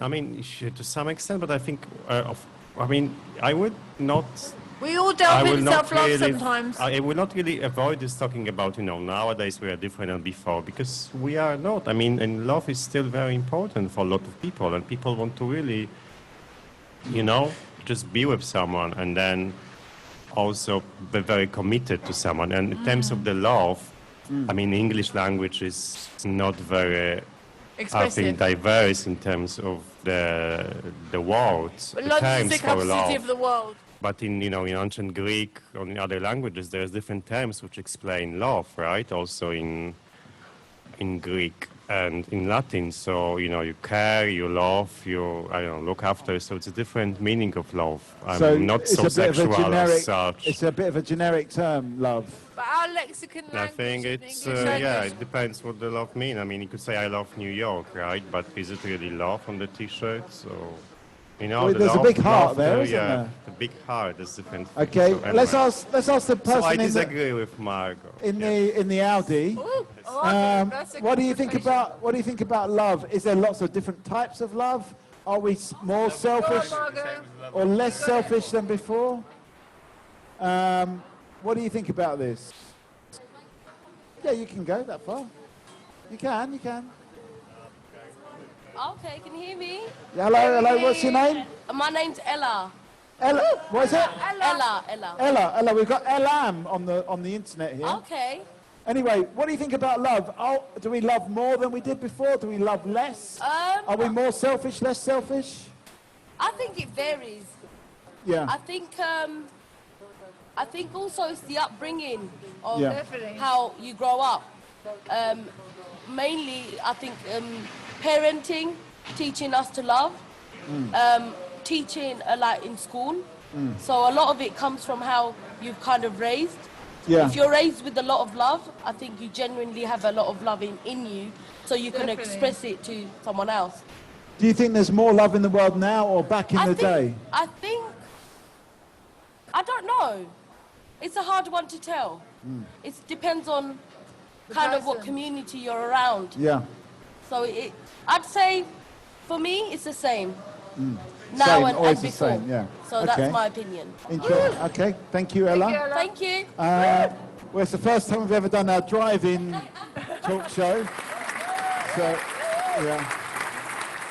yeah. Anyway, Oh, go for it. okay. We want to get a photo of this. Ellen, we're coming to you straight away, but we just need to get a photo of the first ever drive-in talk show that we've done. I'll come to you in a second, but I'm going to come to Ellen first, Emmett, and then I'm going to come to you. Okay, so we've just got to pause everything for the photo opportunity. Okay, thank you. Thank you. For getting involved. Emmett, I'll come to you in a second. Ellen, you're on now. What have you got to say? You know, I know that, you know, over the last couple of months, years, you know, there is this talk about there not being enough love in society, you know. But my thing is that one thing I've realized, especially during the last few weeks, it's so important to be mindful of the information you take in, mindful of, you know, the news you read and what you read, and who you're speaking to, who you surround yourself to, because that will have an impact on how you view community in society. For example, during lockdown, I was volunteering with a mutual aid group. There were 500 volunteers, like delivering food and so much other things for vulnerable people in the community. The reason why it was so successful is because individuals felt a love for community, a love for humanity. And I mean, for me, I think there is love right now. You know, there is community, and I don't think things are as bleak as it is. I feel like sometimes when you think the world is so negative, you end up becoming negative, and you put that out there as well. So in a way, it depends who you consult. If you consult the mass media, then everything's negative and bleak. But if you get together with your local volunteers, you see all that positivity. Natalie, I'm going to come to you because you unmuted yourself. Have you got something to add to that? Or have you got a point? I'm thinking about whether or not there's more love in the world now or back in the day. Yeah. I think maybe, I mean, we've got a lot more that our minds are focused on. We've got a lot more materialistic things, technology, access to like shopping on Amazon and websites and stuff. And so I think we're distracted from human connection. I think maybe we'll look towards each other more in the past. But having said that, technology also enabled us to connect in a way. And although we're fed a lot of negativity from the news, we can also, although you may have to search it yourself, we can also see more love and good news than previously, you know, whereas you, in the past, then you know the good going on in your future. Now, you know, you can see the good going on in everyone's lives. Yeah, it could go either way, really. What's that last thing you said? It could go either way. Go away, okay. We have access to more love, but we're also more distracted. Okay, so with more love, more distractions these days, come and get involved in this. We're talking about love. Is there more love in the world these days? Is there less? Emmett, you had a point. You can't get more love than... Okay, we'll have a round of applause for that. But come and talk about it. Emmett, what's your point? Because I'm not sure if my last point should be a final thought. How far are we off final thoughts? Or? We've still got another good half an hour. Okay. I thought it was 2 hours. It's obviously more than that. So I'll have to think. Okay, I was going to say as final thoughts, but I can say it as a part of the conversation, and it's to do with the mutual aid groups that were set up when a lot of people had to cocoon and shield and stuff, and they couldn't go out, couldn't do shopping or whatever, and other people go out and do it for them.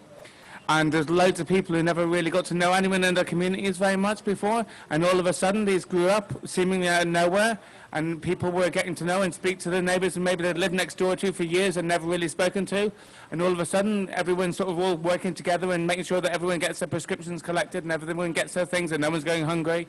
And if someone's maybe hasn't got any money, there'll be a whip round to get them some things. And this is something that wasn't obvious at all before the lockdown. And it just seemed to come up out of nowhere. But really, it's this kind of love. I don't know which kind of love it is. It's not the erotic love. Maybe it's a love for the brother, or obviously brothers and sorrow love as well. It's Or is it just love? Or is it just love to kind of make yourself feel good about yourself? Why do you say that? Isn't that a little bit... I think that's a bit overly cynical, to be honest, because I think most of the time the people who are doing it, no one else is going to know about it. And really, it's more to feel, they might feel good in them. It might be to feel good in themselves, but not because other people will know about it, or not because they'll get any acclaim or anything, but just because they will know they've done the right thing and they'll feel good about themselves because of that. It is about feeling good, but feeling good to do the right thing. Come and join in this conversation. You're very welcome. Is there enough love in the world? That's what we're talking about at the moment. Chicken's never going to roost unless you give your opinion. Opinion about love? Yes, come on. Anyway, sorry, that's just us. The online audience can't see us trying to bring in some people from outside, but we've got a point from Nicole. So let me bring you in, Nicole. Where are you going? You got the right one? Yes. Yep. I think a lot of things that we do are selfish and we can't do anything about it. So people say friendship is selfish, meeting up with people is selfish. You know it's going to make you better, but at the same time you can't go without it. Yeah. Helping someone makes you feel as good as it makes the person who receives the help. But that's not going to stop you from helping them because you don't want to be selfish. So in a way, it's kind of a lost battle. You get it as an extra. You get to be selfish, so you help other people. You listen to your friend who needs help. I've got to go, so I'm going to use this as my final thought. Okay. But I think I'm going to take away that to challenge people is something worth trying. Yeah. And Can you challenge people in a loving way? I think that's it. The the poster girl who was sitting right next to me, she said if we speak out of emotions, it's often not going to go down the right way. But if we actually use our thoughts and just speak, just see how they feel. We don't want to agitate them, but we kind of want to help them see what they're doing wrong in a nice way to help them, to help everyone, help us. As in a way, it's just about getting them to see a different viewpoint. I think so. I think a lot of people who do, and if you go back to litter, I think a lot of people have other things on their mind, and this is just not a priority from them, or they've seen somebody else who does it, so they're just going to copy that. I don't think they intend to litter the place. I think they just don't think. It's just about not thinking. Yeah. Not thinking. Okay. Well, thank you very much. It's been Nicole. awesome. Thanks for joining me. You've been here from the very beginning. I don't know. I know I said half an hour, but I sort of feel like this is winding down, and we might be in the last 15 minutes anyway. So maybe it is time to get those, to start to solicit those final thoughts. Maybe to get another thought from me, Kenny, but obviously, I took a break from my yeah, we're talking about love here. Have you got any sort of final thought to say about love? Yeah, kind Yeah. of study. Yeah. You study love. Do I study law? Well, Oh, love comes too easily. yeah. Well, when it comes to love, yeah. So right this evening, I was about to start a discussion with a friend of mine about love, but I stopped the discussion because I have a couple of controversial views on that. You know, What are they? Really, I'm trying to unlearn some of those. Okay, so love is just too complex to understand. It's not something you can really define because for everyone, there's a different definition to it. Back in the days, I didn't believe he existed, except that between a mother and the child or between a father and his child. But along the line, I have felt it, right? And then it changed my perception about it. It does exist. It does exist. Love actually happens. And people feel love. People get loved. But I try to avoid being in that situation. Because it's while we try to make it look like it's all fun, it's all sweet, it's all lovely, it's equally hurtful, right? It doesn't come on a platter of gold. Yeah. There are a lot of sacrifices to be made. And are we really ready for those sacrifices? Yeah. Yeah? So you're getting into quite a big, when you get into love, you're getting into a big thing. So yeah. It's always, Possible world it's of pain. always yeah. easy to say, I love you, I'm so in love with you. But if we look at it holistically, can we really say, I love you? Are we ready to make the sacrifice? Are we ready to go? You know, back then I said, I try to play safe. But when it comes to love, you don't play safe. You can't play safe with love. You love. don't play safe. You go all in. So are you ready to go all in? Yeah. So it's quite complex for me, and I try to avoid the conversations around love because. Sorry? Yeah. Hang on, Loretta. Say it on the mic. I don't know if I wanted to say on the mic. Are these girls you have on the repertoire? At least you have it in your repertoire. You can do it. You can pull out the love if you want to in the right circumstances. Because you've got a good smile and it gets to a lot of girls, I bet.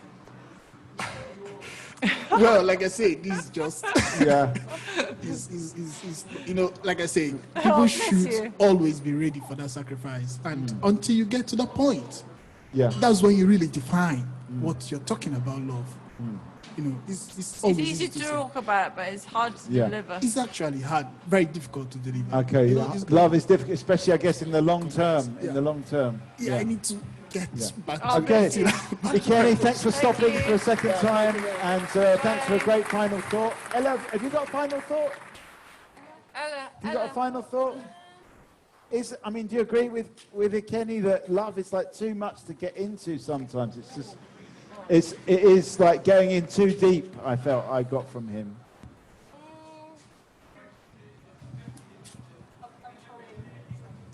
I don't know. It's a tricky one. Okay. All right, well, we'll leave it at that. I'll give you an opportunity for another final thought in a second. I think Emmett wants to say something. Ellen, I think you've got your hand up as well. Let me just come to Ellen first, and I'll come to you. Ellen?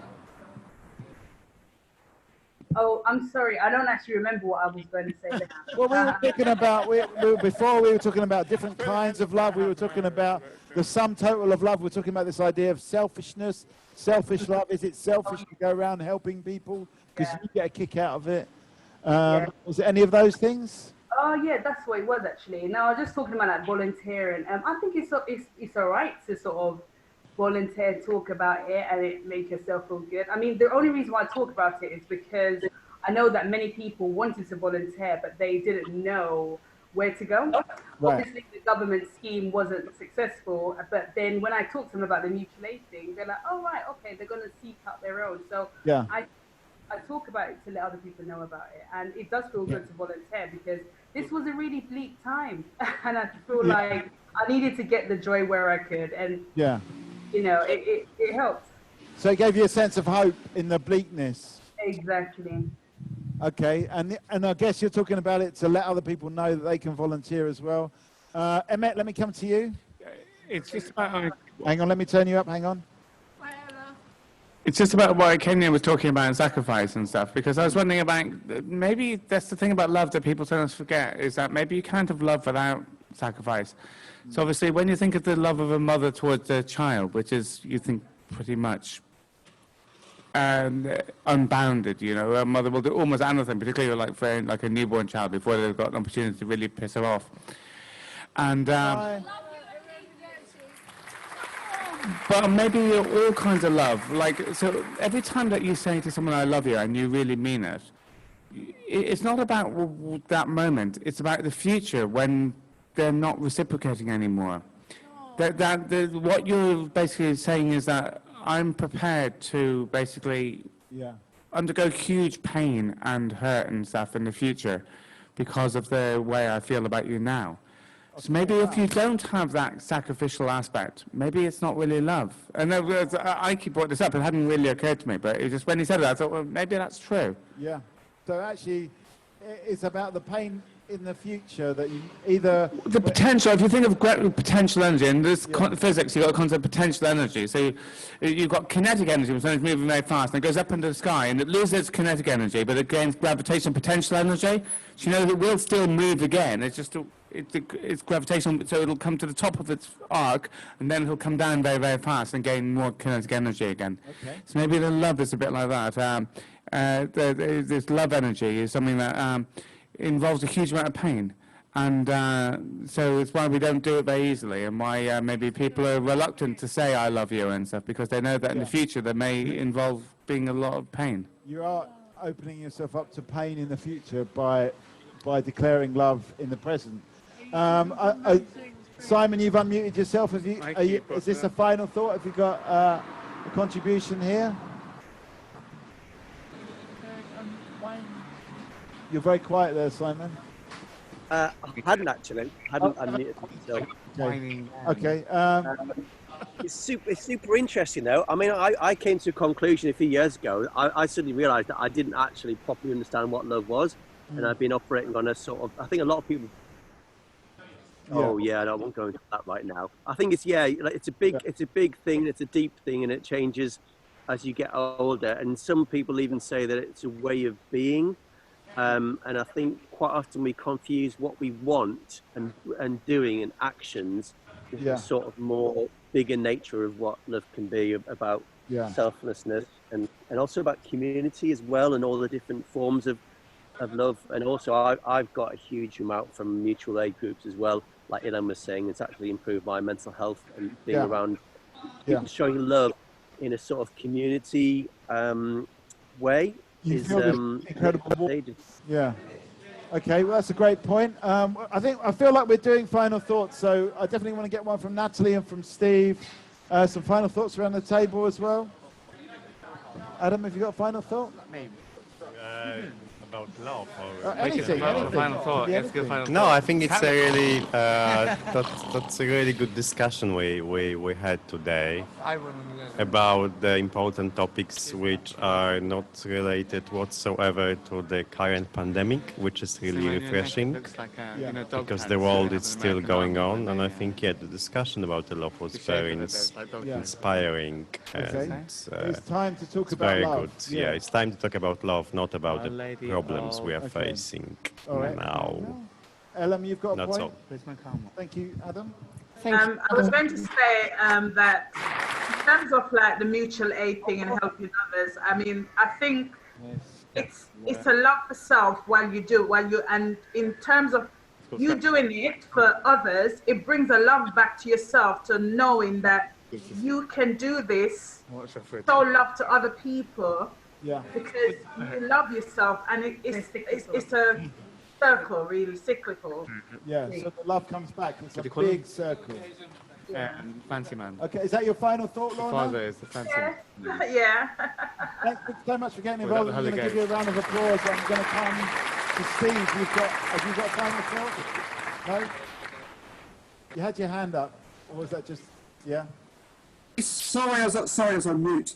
I'm really interested in the topic, and sometimes I wonder if love is just a term for a whole constellation of different things. And there's the idea that love is something you can't help, you just feel it kind of comes over you, you know, washes over you. There's nothing you can do about it. It's also the love, it's a conscious decision you make to do something, a commitment. So almost totally opposite things there.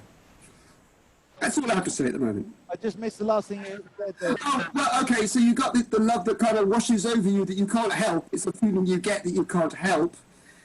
And on the flip side, some people's definition of love is something that you decide, it's a conscious decision you make.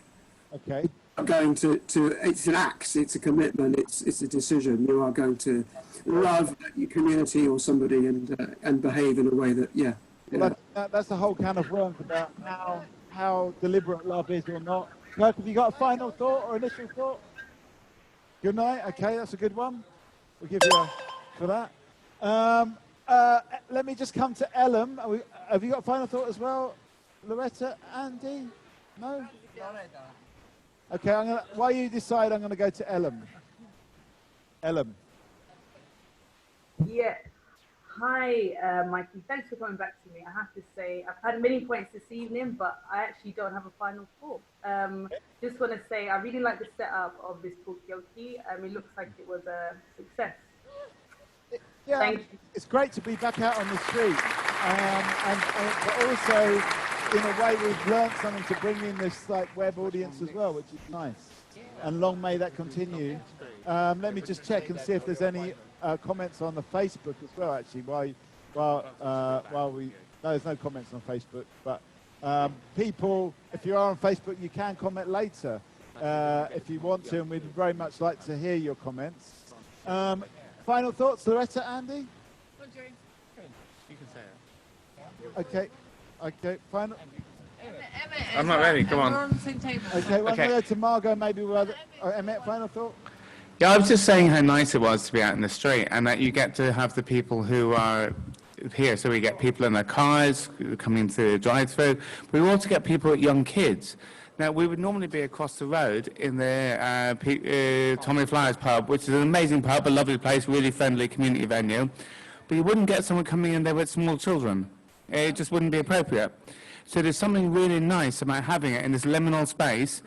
And because you kind of almost, if you imagine the circle of the Talkaoke, a bit of that would be inside the People Speak headquarters, but most of it is out in the pavement, and people walking past and everything, and it's just really nice to have this liminal area, and it's kind of like, means that everyone gets a say. Okay, final thought, Margot, final thought? I thought tonight was really interesting, and yeah, the Talkaoke table was kind of half out, half in. It's like a hatching chick. Just coming out of its egg, although it might be half-baked more donut. Like a half-baked donut, yeah. It's emerging donut. It's been a bit half-baked tonight, for sure. But I'm just interested in what Simon said towards the end, that he discovered what love was a couple of years ago, and I think it's a very interesting proposition to acknowledge that maybe you don't know what love is, and then you can find out later on in life, but also, what is it? I want to know what love is. Okay. Yeah, that's our culture.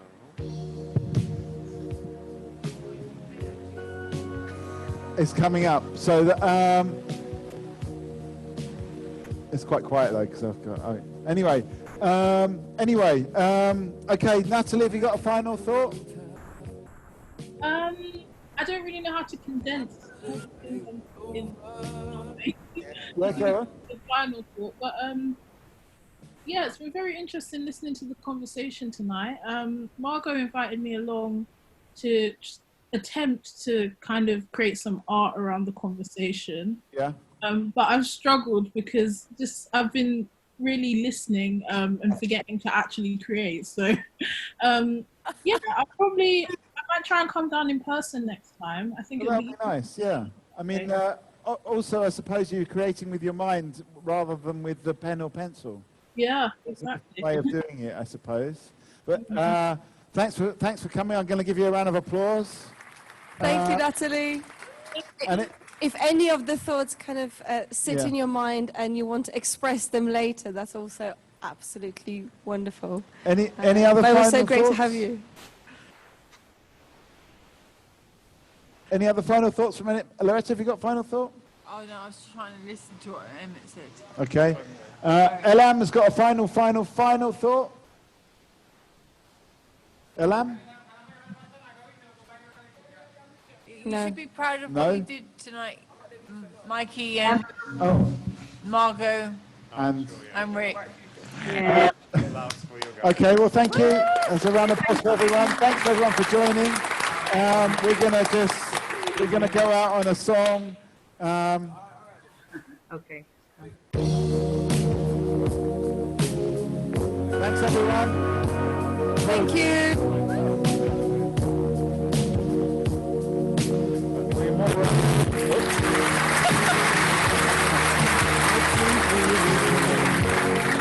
Big shout out to Mikey for wearing the donut from the inside.